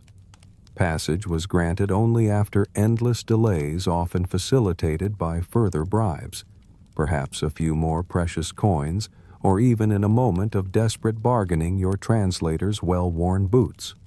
Once inside the street, chaos would be immediate and disorienting. Merchants would be shouting their wares, their voices hoarse from constant bellowing. Children, quick and nimble, would dart through the crowds practicing their nascent pickpocketing skills. You might witness with bewildered eyes eels being hurled through the air as part of a street vendor's pitch, or a camel being loudly accused of blasphemy by an irate local. Within moments you would be jostled, overcharged, and sneezed on by a monk, a rapid-fire introduction to the city's overwhelming energy and its particular brand of civic engagement. And then, the moment of truth, the market. This was the glittering prize, the culmination of your journey, but it was often a crushing disappointment. You would quickly discover that the market was saturated. Dozens of other caravans, perhaps larger, better supplied, or simply more fortunate than yours, had beat you here, arriving earlier with finer silks, more vibrant dyes, and more fragrant spices. Your carefully chosen wares, which had seemed so exotic and valuable back home, now seemed ordinary, even inferior. They were merely better under dust and optimism, appearing tired and worn in the harsh light of a competitive market. Haggling, which you'd refined into an art form through months of practice, would become a disastrous exercise in futility. The ambitious prices you named, which once made perfect sense given your arduous journey and the rarity of your goods, would now be met with open laughter or a bored yawn from the local merchants. Desperation would begin to creep in. You would find yourself eventually offering your precious silk for less than the cost of a peasant's undergarment, or selling your aromatic cinnamon for 2 copper coins and an apology, a bitter taste in your mouth as you conceded to the pathetic transaction. In your lowest moment, you might even consider accepting a single boiled onion for your entire remaining stock of thread, a testament to how far your ambitions had fallen. Finding lodging in these bustling, often indifferent cities was another trial in itself. Inns were perpetually crowded, teeming with travelers, merchants, and local laborers, each vying for a sliver of space. The concept of a private room became a mythical ideal, a luxury only for the truly wealthy or influential. Instead, you would be forced to settle for the cheapest bunks, which were invariably expensive for what they offered, and always without fail infested. You would share your cramped quarters with 6 roommates, 2 rats, and 1 philosophical debate about whether lice count as divine punishment, a nocturnal discourse that would do little to aid your fractured sleep. More often than not, you'd find yourself sleeping in a leaky loft above a money changer shop, the constant clink of coins and murmur of transactions below, combined with the thin walls revealing far too much about your neighbor's digestive habits. Before you could even think of setting up shop properly, there was the labyrinthine bureaucracy of licensing. You needed papers, licenses, stamps, and endorsements for everything, a process that felt as though it required a minor miracle. Scribes, perpetually absent or seemingly asleep, were always hiding behind dense layers of officialdom, their offices requiring endless waiting and further fees. Each document, each new fee, each required signature meant yet another long line, another painful wait, and another erosion of your rapidly dwindling capital. By the time your permits were finally approved, by the time the last official's seal was grudgingly affixed to your tattered documents, the unpredictable market with its relentless fluctuations would have shifted again. Prices would have dropped, further demand would have mysteriously dried up, or your goods once so desirable would now be deemed the wrong shade, or simply unfashionable. The situation often deteriorated into desperate selling. You might find yourself selling your last worn clothes to a man who, without a trace of shame, would openly admit he planned to resell them for double the price. In such moments, the urge to scream, to lash out against the injustice and the profound exhaustion would be almost overwhelming. Instead, you would simply sit quietly on a garlic-smelling mat hunched over your few remaining wares, trying to look respectable, even as your dignity slowly evaporated into the dusty air. You were a picture of quiet resignation, a testament to the grinding realities of a life lived on the fringes of legitimate commerce. And then the final crushing realization would dawn upon you. You faced a stark choice, either to stay in this overwhelming, indifferent city, struggling to scrape out a meager life among strangers, or to undertake the whole cursed road in reverse. This wasn't the glorious arrival you had envisioned. It was a choice between 2 forms of prolonged suffering, both equally unappealing. The city, this so-called glittering prize, offered nothing but grit, the acrid smell of onions, and a pervasive, unmistakable scent, like disappointment. The wealth you had chased seemed perpetually just beyond your grasp, dissolving into bribes fees and the harsh realities of supply and demand. The grand adventure had delivered you to a place that felt suspiciously similar to the place you had desperately tried to escape, only with more people and a greater variety of smells. This urban gauntlet, with its bureaucratic nightmares and cutthroat markets, proved to be as formidable as any desert or mountain pass. It stripped away not just your money, but your illusions, leaving you with a profound sense of disillusionment and a deep, weary understanding of the true nature of the Silk Road, a system designed to extract everything it could from the individual, leaving them with little more than the grim satisfaction of survival. Beyond the grand struggles of terrain and human avarice, the most intimate and pervasive battle on the Silk Road was waged within your own body, a constant fight for sustenance and against the inevitable march of illness. Food on the road was a game of culinary roulette, a daily gamble where the only question was whether you would regret your choice during dinner or hours later while whispering apologies to a bush. The options were often limited, unappetizing, and frequently a biological weapon in disguise. Mutton was the ubiquitous meat appearing in countless forms across the vast stretches of the journey. It was almost always gristly boiled beyond recognition and generously coated in its own grease. If you were exceptionally lucky, it would at least be salted and undeniably dead, though its provenance often remained a mystery. Beyond the muscle, you would be offered various offal, intestines, liver lungs, even boiled head eyes intact, staring blankly back at you from the communal pot. Refusing such offerings was considered rude and insult to your hosts. Accepting them was an act of profound bravery, and chewing them an act of sheer desperate optimism. In the nomadic regions particularly, the steppes dairy formed a significant portion of the diet, though it bore little resemblance to the pleasant milk or cheese you might know. Often it meant fermented yogurt, so sour it burns your sinuses, or milk that had been curdled, dried, ground into a powder, and then reconstituted with water served with immense pride by your hosts.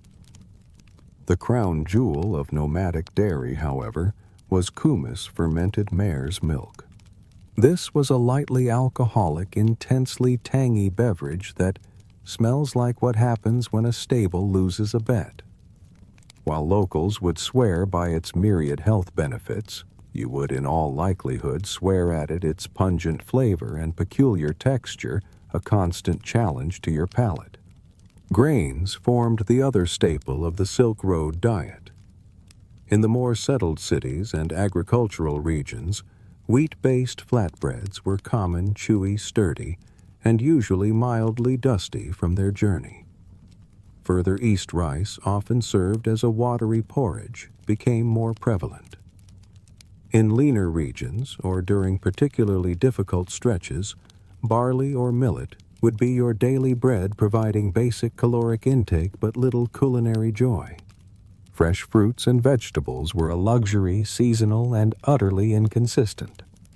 Apricots, grapes, melons, and dates were occasionally available, though often in dried form to preserve them. Onions, garlic, carrots, and various herbs are rare, and when encountered often risky, their cleanliness and origin uncertain. Indeed, the hygiene risks associated with food and water were profound. That fresh piece of fruit offered to you at an Oasis A gamble. Did the water used to wash that fruit come from a clean well, or the same stream where a man was washing his infected foot? These questions, unspoken but ever present, would gnaw at the back of your mind, adding another layer of anxiety to the simple act of eating. Every meal was a roll of the dice, every sip of water a potential descent into debilitating illness. The Silk Road wasn't just a trade route, it was a vast open-air laboratory for the study of bacterial transfer. Spices, ironically, were everywhere along the Silk Road, not just as valuable trade goods, but as a culinary necessity. Cinnamon, cloves, saffron, turmeric, pepper. These aromatic treasures were both your livelihood and often your saving grace. They were valuable commodities, of course, capable of fetching high prices in distant markets. But on a more immediate personal level, They could be used to disguise the burgeoning rancid taste of meat that had been traveling for too long, or to lend some semblance of flavor to a bland, watery porridge that would otherwise be utterly unpalatable. This dual nature of spices was a cruel trick. While they made unappetizing food edible, they also subtly made it harder to discern if your burgeoning stomach issues were merely cultural adjustment or parasitic invasion. A particularly strong cumin might mask the first signs of spoilage, leading you further down the path of gastrointestinal distress. But the real challenge, the constant pervasive threat, was water. Safe, potable water was a precious rarity. Every stream, every well, every city fountain was untrustworthy.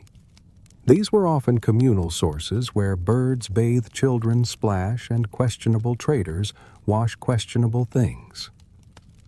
The simple act of hydration became a perilous undertaking, each sip a leap of faith.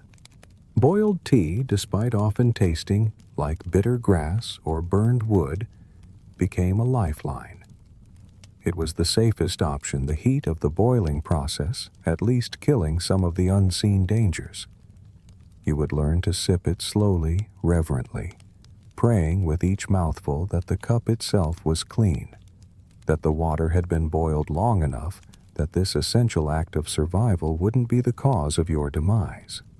When tea ran out, as it inevitably did during long dry stretches, you would drink sparingly from your dwindling water skins, filtering the murky liquid through whatever cloth you had available, or in moments of true desperation, simply close your eyes and hope, surrendering to the immediate need.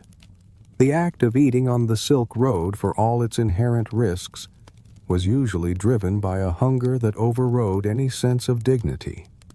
You would crouch around smoky fires, sharing cracked, often unwashed bowls with equally unwashed hands, the communal act a fleeting moment of human connection amidst the individual struggle. You would gnaw on hardened bread so tough it could double as a weapon, trying desperately not to think about the texture of the dried meat you were consuming. Sometimes it crunches, sometimes it wiggles.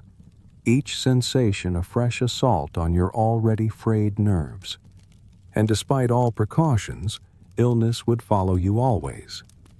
Diarrhea, that most frequent and unwelcome visitor, became a constant companion, turning your digestive system into a leaky faucet, a persistent debilitating drain on your strength and dignity.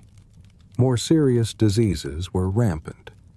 Cholera, various fevers that would rack your body with chills and sweats, mysterious cramps that would double you over in pain, and strange, unidentifiable rashes that would spread across your skin. It was not uncommon to see people coughing blood in public, a terrifying, visceral reminder of the fragility of life on the road. Public baths. Those sliver of hope in larger cities, hammams offered a tantalizing promise of cleanliness, a chance to soak off weeks of crusted regret. But the water, you would soon realize, was often recycled, used by countless others, perhaps even for a goat, a corpse, or their latest pustule. The warm steam, while comforting, would open your pores, allowing germs to waltz in, making you feel paradoxically cleaner, but more infected.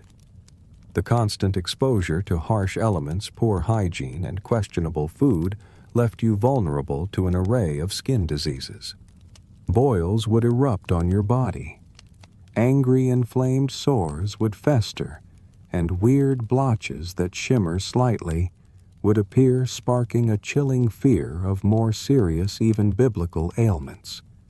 The pervasive fear of developing leprosy-like symptoms with its terrifying social stigma meant you would often find yourself sleeping with your arms wrapped tightly around your belongings, not just to protect them, but to avoid any skin-to-skin contact with your caravan mates, lest you be accused of carrying such a dreaded affliction, leading to immediate social ostracism and banishment to the back of the line.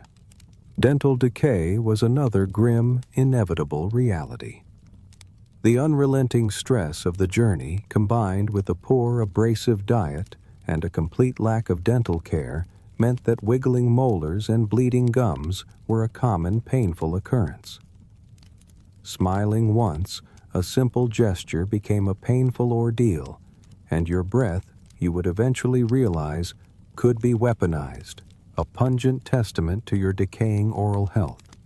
Futile attempts at brushing with twigs or rough cloths did little to stem the tide of discomfort and eventual tooth loss.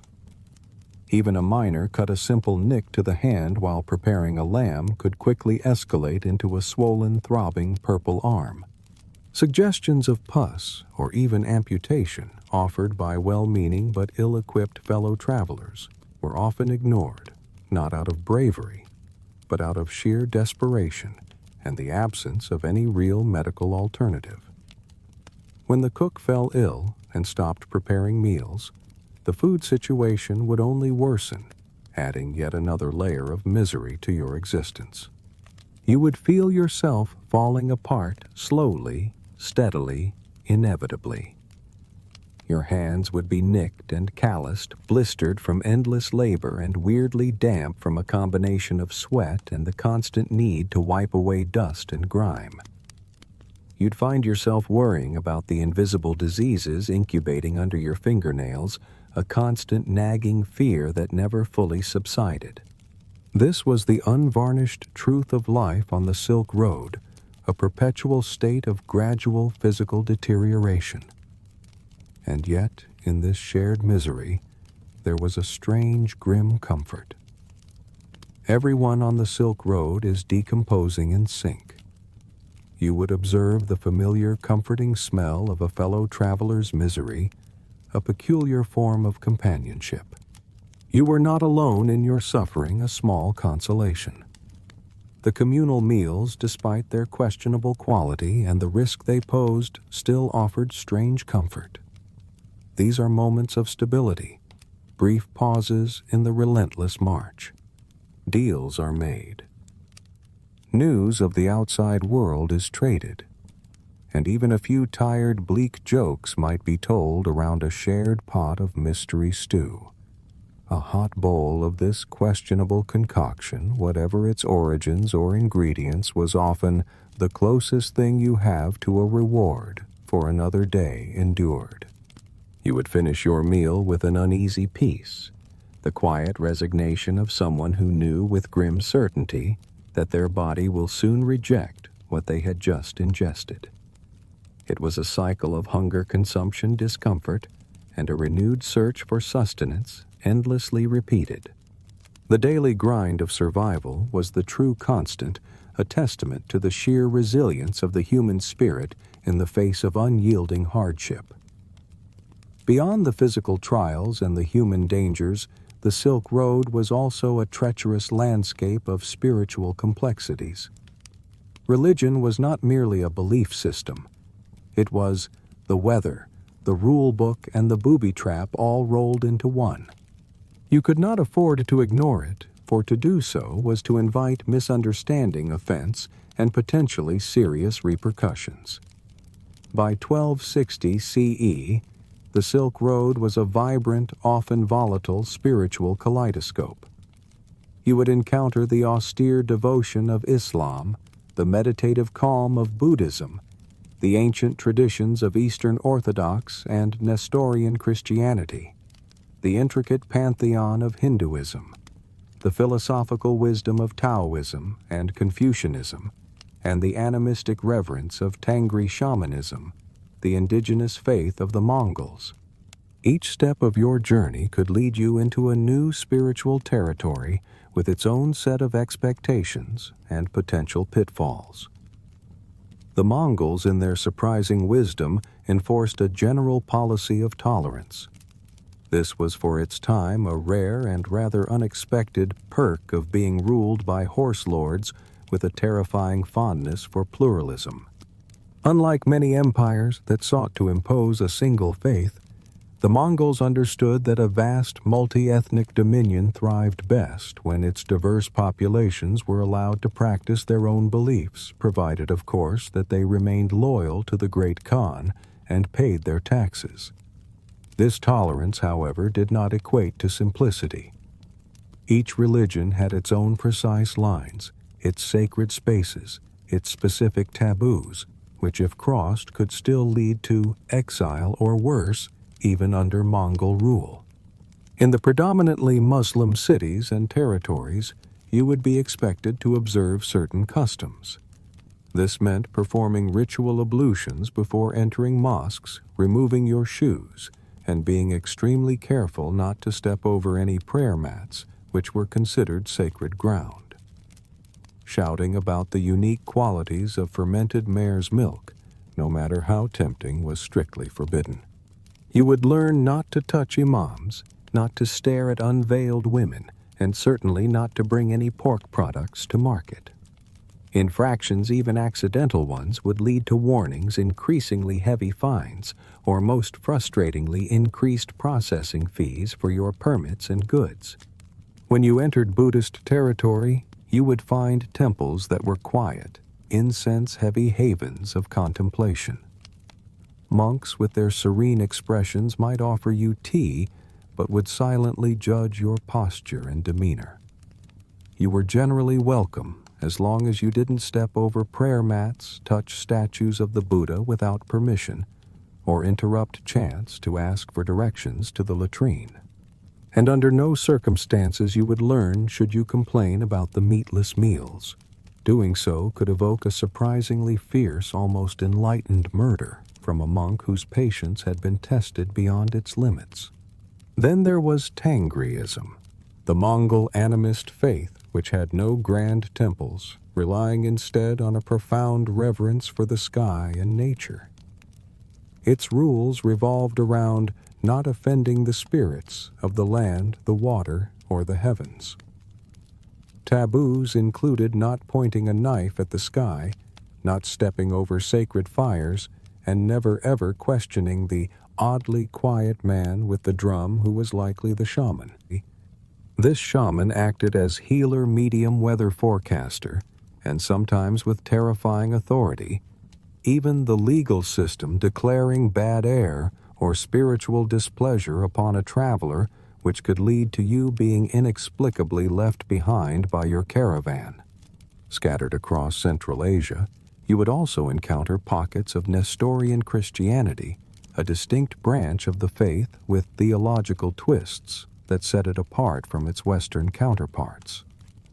Their churches were often simple, almost austere, adorned with carved crosses, and their prayers were recited in local dialects, blending seamlessly into the tapestry of regional sounds. The Mongols, in their broader policy of tolerance, generally accepted Nestorians, but flashing the wrong symbol or speaking with a suspiciously crusaderish accent could instantly brand you as a heretic, or worse, an agent of a rival power. Every symbol, every word carried a weight of potential interpretation, a constant reminder of the diverse and often conflicting loyalties beneath the surface. Your personal faith, whatever it might be, was also a double-edged sword. Bringing personal tokens of faith, a prayer scroll, a small charm, a devotional amulet, could be a source of great personal comfort and at times helpful for establishing common ground. But it could also be a one-way ticket to suspicion. An amulet meant to ward off scorpions might be accused of summoning jinn or evil spirits, leading to an uncomfortable inquisition. In such moments, you might find yourself silently preferring a jinn over this particular inquisition, a testament to the absurdity of navigating such spiritual minefields. Within the caravan itself, religious differences were a constant source of quiet friction. The deeply devout Buddhist merchants might refuse to kill insects, even for their own survival, causing delays or moral quandaries for the rest of the group. Muslims would insist on their precise prayer breaks, no matter the urgency of the journey or the immediate threat. Christian interpreters might mutter scripture under their breath, perhaps even proselytizing, subtly adding another layer of tension to already strained relationships. Your own strategy, which you would quickly adopt, was to try and stay as neutral as possible, adhering to a pragmatic belief system that could be summarized as, "I believe in not dying." This simple philosophy, however, was often met with blank stares or profound misunderstanding by those whose lives were inextricably bound to their faith. Yet amidst this spiritual minefield, there were brief, almost miraculous moments of syncretism, shared shrines where religions seemed to overlap. You might stumble upon a Zoroastrian fire temple that accepted Buddhist offerings, or ancient stupas, where Muslims light lamps alongside their own prayers. These were rare, fleeting instances of unity, where the shared human need for spiritual comfort transcended sectarian divides, offering a momentary glimpse of harmony. Inevitably, despite your best efforts, you would make mistakes. Messing up was unavoidable, a guaranteed outcome in such a complex environment. The consequences could be subtle, perhaps being barred from entering the next city, forcing a long and dangerous detour. Or they could be theatrical and deeply humiliating, fined in a language you didn't understand, paraded through the bazaar with a shaved head and stolen sandals, or having your name blacklisted, making it hard to haggle when everyone thinks you cursed a well. Your ultimate survival strategy, you would learn, was to shut up, copy what other people do, and bow twice just in case. You would quickly realize that this was not the place to attempt conversion, to argue theology, or to crack a sarcastic joke about local deities. Instead, you would nod politely, light candles in unfamiliar shrines, eat bland food without complaint, and whisper prayers to whatever God is least likely to get offended. It was a path of quiet conformity, a survival mechanism in a world where belief or lack thereof could prove fatal. Beyond the overt dangers of bandits, climate, and religious faux pas, there existed an intricate underbelly of trade on the Silk Road, a shadowy world where the distinction between legitimate trader and criminal courier was often comically thin, almost non-existent. Your seemingly innocuous journey ferrying everyday goods like Chinese silk, dried fruit, or a chunk of lapis lazuli could, unbeknownst to you, serve as a perfect cover for far more illicit or dangerous cargo. Hidden pouches subtly sewn into the lining of saddlebags would carry items never meant to be opened in public, banned manuscripts from Persia containing subversive philosophies or forbidden histories. Imperial Chinese court gossip painstakingly scrolled in code, charting political intrigues and power shifts, or most perilous of all, silkworm eggs. While silk itself was incredibly valuable, the means of making it, the very living creatures that produced it, is worth empires. Carrying silkworm eggs out of China was an act of espionage, punishable by death, ideally public and prolonged. The methods of concealment were ingenious, hidden in hollowed-out walking sticks, tucked into false walls of packing crates, or even meticulously stitched into the lining of seemingly diplomatic robes. The constant chilling fear was of early hatching and the impossible explanations you would then have to offer for hungry larvae and damp mulberry leaves suddenly appearing in your cargo. But it wasn't just physical contraband. Other less tangible items were also moved reams of illicit paper for printing secretly commissioned maps of rival territories, religious tracts deemed heretical by local authorities, subversive poetry, and even people. Scholars fleeing persecution, couriers posing as monks, or in more daring instances, mistresses hidden away in packing crates destined for a new life.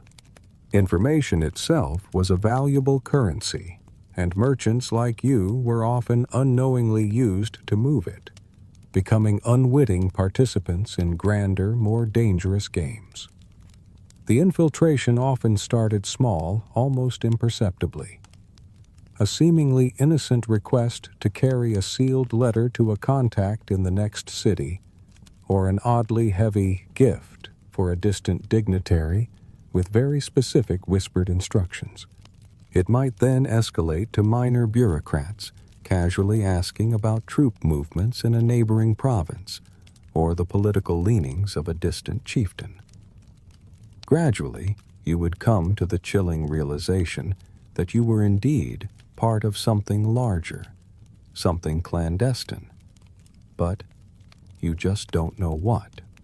This pervasive secrecy created an atmosphere of deep paranoia as you became acutely aware that even the most casual conversation could carry hidden meaning.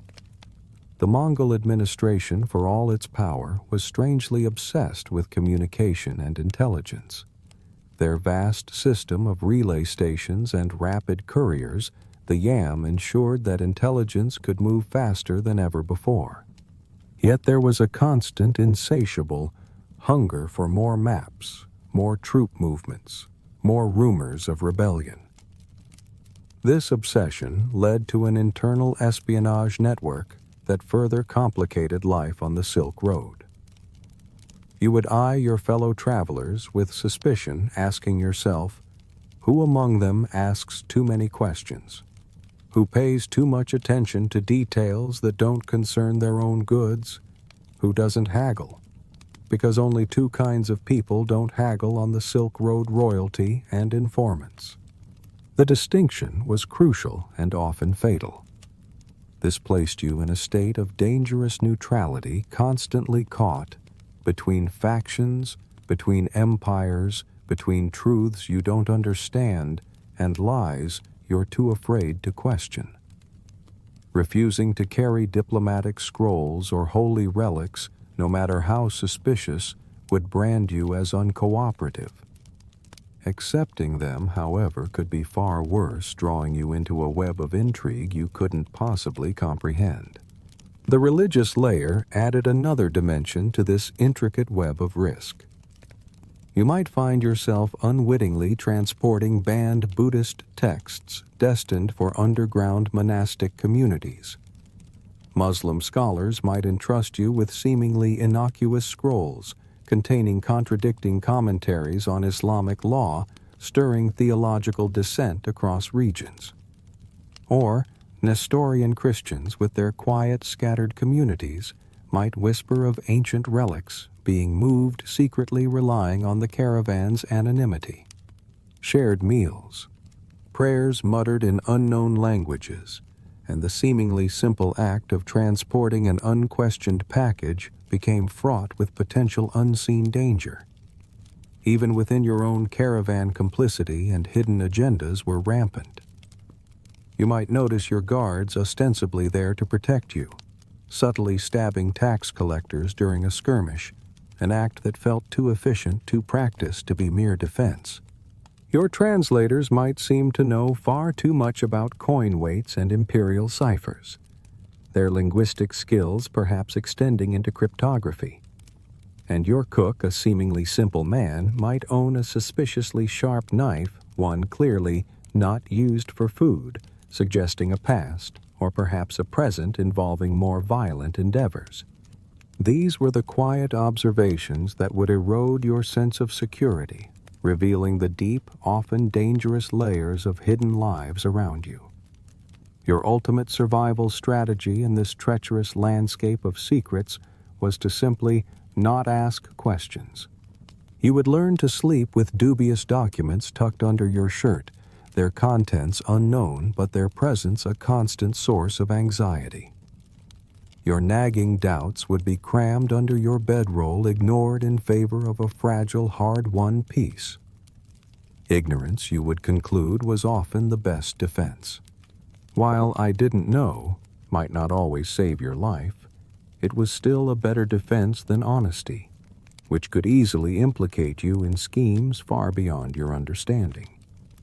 This was the profound paradox of the Silk Road under Mongol rule in 1260 CE.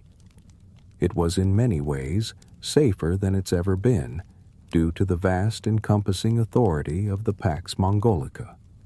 The sheer scale of Mongol power had for a time suppressed widespread disorganized banditry, allowing trade to flourish on an unprecedented scale. And yet, for the common merchant, it was somehow still one mistake away from becoming your grave. The dangers had merely shifted, transforming from chaotic, unpredictable violence into a more organized, subtle, and bureaucratically sanctioned form of peril. You could be fleeced by an official or conscripted into a clandestine operation, or simply caught in the crossfire of a forgotten feud, all under the banner of a supposed peace. It was a journey where every mile was a negotiation, every interaction a potential trap, and every seeming comfort merely a brief lull before the next unforeseen challenge. The Silk Road demanded not just physical endurance, but a profound psychological resilience, a constant state of vigilance, and a willingness to accept a world where nothing was quite as it seemed, and everyone, including yourself, carried hidden burdens and unstated motivations. After months that blurred into an eternity, filled with bone-grinding treks, mind-numbing monotony, and the constant threat of both nature and man, the moment you finally spotted a proper city with towers, gates, and roofs, instead of just another sun-baked mirage, would be a complex cocktail of relief and profound weariness. This was the vision you had clung to, the shimmering promise that had propelled you forward through every hardship. But as you approached, the familiar disillusionment would begin to set in. Humanity, you had learned even in its most civilized forms, ultimately smells like sewage spice and disappointment. You would arrive not with a triumphant stride, but on wobbling wheels, your breath caught somewhere between hope and a mild case of bronchitis.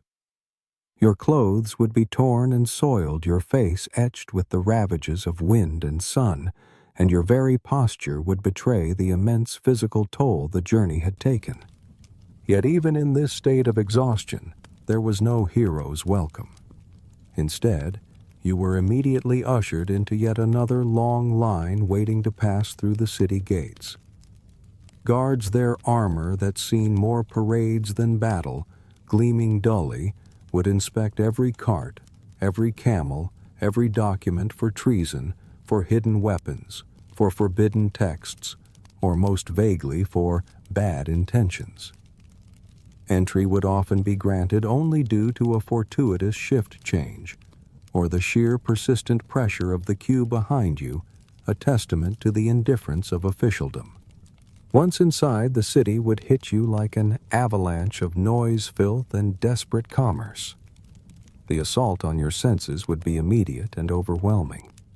The air would thicken with the stench of unwashed bodies, open drains, frying meat, and something that may once have been fish. A pungent blend that announced civilization's particular brand of olfactory chaos. The streets would be a bewildering, dangerous maze of chaos, merchants shouting their wares, their voices hoarse, children nimble as rats darting through the crowds, their hands already practiced at pickpocketing, a vendor hurling eels through the air with astonishing accuracy, a camel being loudly accused of blasphemy by an enraged local. Within moments you would be jostled, overcharged, and sneezed on by a monk, a rapid-fire, disorienting immersion into the city's vibrant, overwhelming, and utterly indifferent energy. Then came the true test of your journey's purpose, the market quarter. This was the glittering prize, the place where all your arduous efforts were meant to culminate in profit. But the harsh reality would quickly reveal itself. The market was saturated. You would realize with a sinking feeling that dozens of caravans beat you here. arriving days or weeks earlier with finer silks, more vibrant dyes, and more fragrant spices. Your carefully preserved wares, once so unique and desirable, now seemed ordinary, even inferior. They were merely better under dust and optimism, appearing tired and worn in the harsh light of a competitive market. Haggling, which you had honed into a fine art of subtle negotiation on the road, became a disastrous exercise in futility. The ambitious prices you named, which once made perfect sense given the immense risks you had endured, would now be met with open laughter or a bored yawn from the local merchants. Desperation would begin its slow, insidious crawl into your bones. You would find yourself eventually offering your precious silk for less than the cost of a peasant's undergarment, or selling your aromatic cinnamon for 2 copper coins and an apology, a bitter taste in your mouth as you conceded to the pathetic transaction. In your lowest moment, you might even consider accepting a single boiled onion for your entire remaining stock of thread, a testament to how far your ambitions had fallen. Even the basic comfort of lodging in the city was a nightmare unto itself. Inns were perpetually crowded, teeming with every stratum of urban life from local laborers to other weary travelers. Private rooms, the epitome of luxury and privacy, were mythical concepts reserved for the truly elite. You would inevitably be relegated to the cheapest bunks which, despite their exorbitant cost, were always without fail infested. Your sleeping companions would include 6 roommates, 2 rats, and 1 philosophical debate about whether lice count as divine punishment, a nocturnal cacophony that ensured any sleep you managed was fractured and unsatisfying. More often than not, you'd find yourself in a leaky loft above a money changer's shop, the constant clinking of coins below combining with thin walls that offered far too much information about your neighbor's digestive habits. Before you could even begin the process of selling your diminished wares, you had to navigate the bewildering labyrinth of licensing. You needed papers, licenses, stamps, and endorsements for every conceivable aspect of trade, a bureaucratic gauntlet that felt as though it required a minor miracle.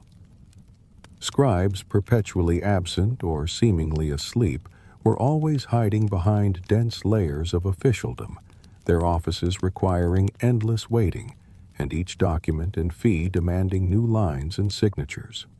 This administrative purgatory was a relentless drain on both your time and your rapidly dwindling capital. And by the time your permits were finally approved, by the time the last official's seal was grudgingly affixed to your tattered documents, the unpredictable market with its relentless fluctuations would have shifted yet again. Prices would have dropped even further.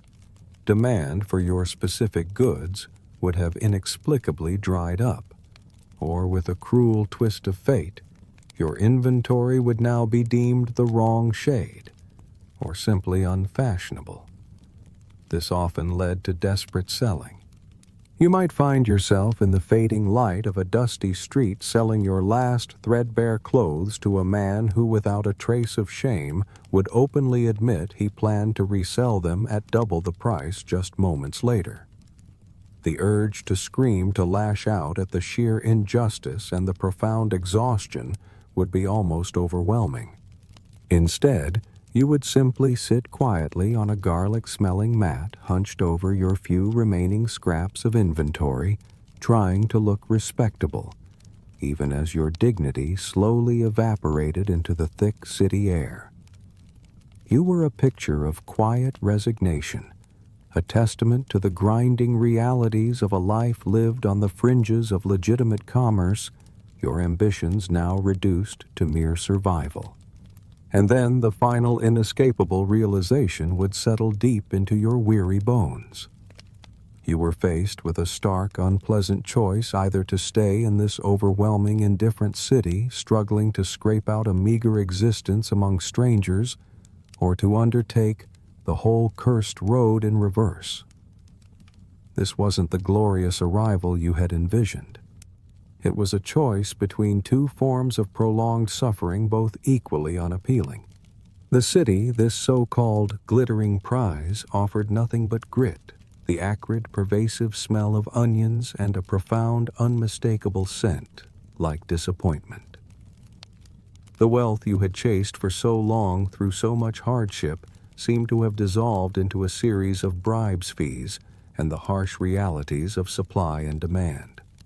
The grand adventure had delivered you to a place that felt suspiciously similar to the place you had desperately tried to escape, only with more people, more noise, and a wider variety of oppressive smells. The most unsettling question whispered by your companions and echoed by your own weary heart would eventually surface. So when are you heading back? The crushing realization that this was never a one-way pilgrimage, but always a round trip, would settle like a cold stone in your gut. The motivation for the return journey was rarely about renewed ambition or the promise of further riches. More often it was simply the desperate yearning to go home to see your family again, or failing that, just die in a place where someone might recognize your name, a final humble request for dignity in oblivion. You would begin the return journey in a far worse physical state than when you started. Your clothes would be torn and soiled beyond repair. Your camel, if it hadn't been sold for a pittance, would undoubtedly hate you with a renewed fervor. Your knees would sound like musical instruments, each step accompanied by a symphony of creaks and pops.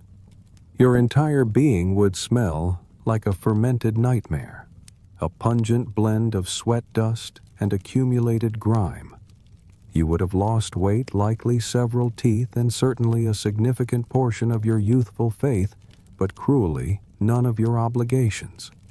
New goods, if you could afford any, would be carried with a heavy heart alongside fewer coins in your depleted purse and a deep silent scream resonating within your soul. Knowing the route now brought not comfort, but dread. Familiarity in this context bred only anxiety. You would recognize every treacherous ambush bend, every rocky incline where a wheel had nearly collapsed, every spot where an infected saddle sore had begun to fester, every desolate campsite where a blanket had been stolen in the dead of night. The places along the road were no longer anonymous stretches of land. They were old wounds with mile markers, each one reopening the memory of past suffering. The composition of your returning caravan would likely be different. Half of your original traveling companions would be gone lost to disease bandits or simply having chosen to scrape out a life in a distant city. You might join a fresh-faced group heading the same way, their eyes still bright with optimism, talking excitedly about opportunities and the vast profits to be made. You, however, would remain silent, gnawing on a piece of hard bread, your grim silence a stark contrast to their youthful exuberance. Their hopeful chatter would serve as a painful reminder of your own lost innocence. Food, which had been a desperate necessity on the outbound journey, would now become a grim joke. Rations that were once barely tolerable would now trigger involuntary shudders. The dried meat would taste indistinguishably like sandal leather. The cheese would perpetually sweat a peculiar, unpleasant odor.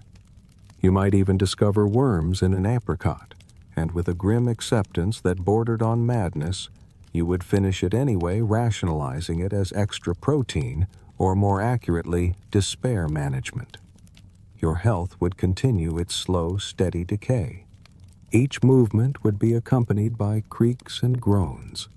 New blisters would form on old ones, and you would cough like a minor character in a plague play, each rasping breath a testament to your ravaged lungs. You might develop a limp, then a second one to compensate for balance walking with a hobbled, uneven gait.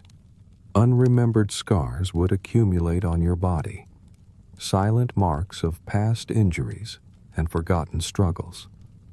And in the depths of your exhaustion, you might even start talking to your camel, engaging in one-sided conversations with the surly beast, especially when it seemed to fart more than it walked a final descent into the peculiar madness of the road.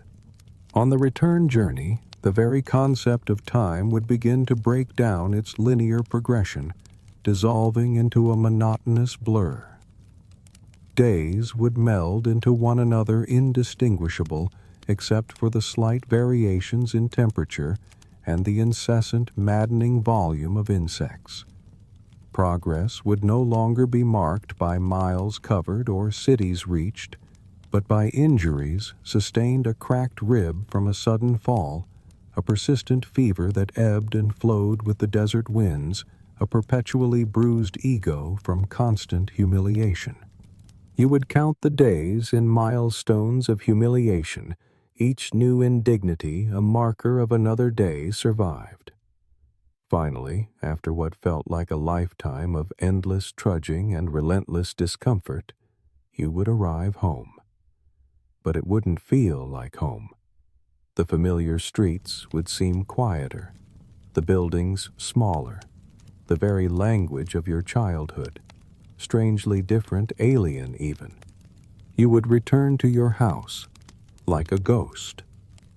Your presence, a stark, hollow echo of the person who had once left full of hope and ambition. Friends and family would ask questions, polite inquiries about your journey, but your responses would be vague and clipped. It was long. You'd simply say the brevity a shield against the unspeakable horrors you had witnessed and endured. Then would come the grim accounting. You would calculate your profit meticulously, subtracting the costs of every bribe, every repair, every fee, every lost item, and most intangibly, every shred of dignity shed along the way.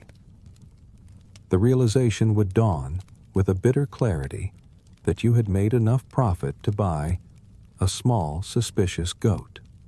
And in a final bleak act of gallows humor, you would likely name that goat after a dead companion, a silent, bleeding monument to the lost souls of the Silk Road. The goat, in its stubborn, smelly presence, would be a more tangible and honest symbol of your journey's true gains than any phantom wealth. Despite the grinding horror, the physical decay, and the profound psychological scarring, the Silk Road held a strange, insidious power. In moments of quiet reflection, perhaps in the dead of night, you would remember fragments of beauty, the impossible brilliance of the stars over the Gobi Desert, a fleeting act of kindness from a complete stranger, the surprising triumph of a successful if meager sail. These were the whispers of the road's allure, the fleeting moments of magic that somehow eclipsed the misery. And in those moments a dangerous thought would begin to take root. Maybe, just maybe, you've learned enough now that it might be different next time. Better, smarter, faster. The road, you would realize, had won again. It had claimed your youth, your innocence, and much of your physical well-being. But it had also instilled in you a peculiar resilience, a hard-won knowledge that only those who had endured its trials could possess. And so, despite the aching joints, the phantom pains, the ever-present smell of camel, you would find yourself staring at the old tattered map, running your fingers over the familiar lines, the old wounds with mile markers. You would begin cleaning your gear, re-oiling your worn boots, and with a fatalistic sigh, asking about the current prices of salt in the distant markets. The Silk Road, in its cruel magnetic pull, had drawn you back into its grasp, promising nothing but more hardship, and yet an irresistible, impossible hope for something more. And so we leave our weary merchant staring at a map, a captive of the very road that had so nearly consumed him. The Silk Road, this ancient artery of commerce, promised great fortune, but as we've seen, often delivered little more than frostbite parasites and diplomatic disasters in 3 languages. From the taste of spoiled yogurt and the incessant high-pitched screams of exhausted camels to lungs choked with fine desert sand and the crushing disappointment of cities that robbed you quite legally through endless fees and taxes. It was a journey of slow, dusty collapse, a continuous lung-crushing gauntlet.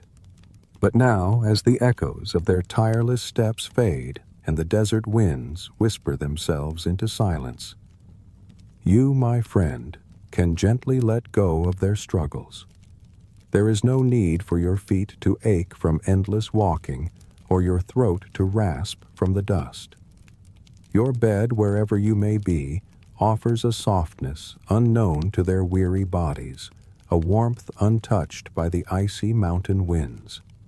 The silence around you is a peaceful quiet, not the watchful stillness of a dangerous night. As the final images of their arduous journey recede, allow the gentle quiet of your own space to envelop you. The dangers of their world are far, far away across centuries and continents. There is only the soft hum of the night, the slow, steady rhythm of your own breath, and the comforting stillness of the present moment. Let yourself drift, carried by the quiet, into a deep and peaceful rest.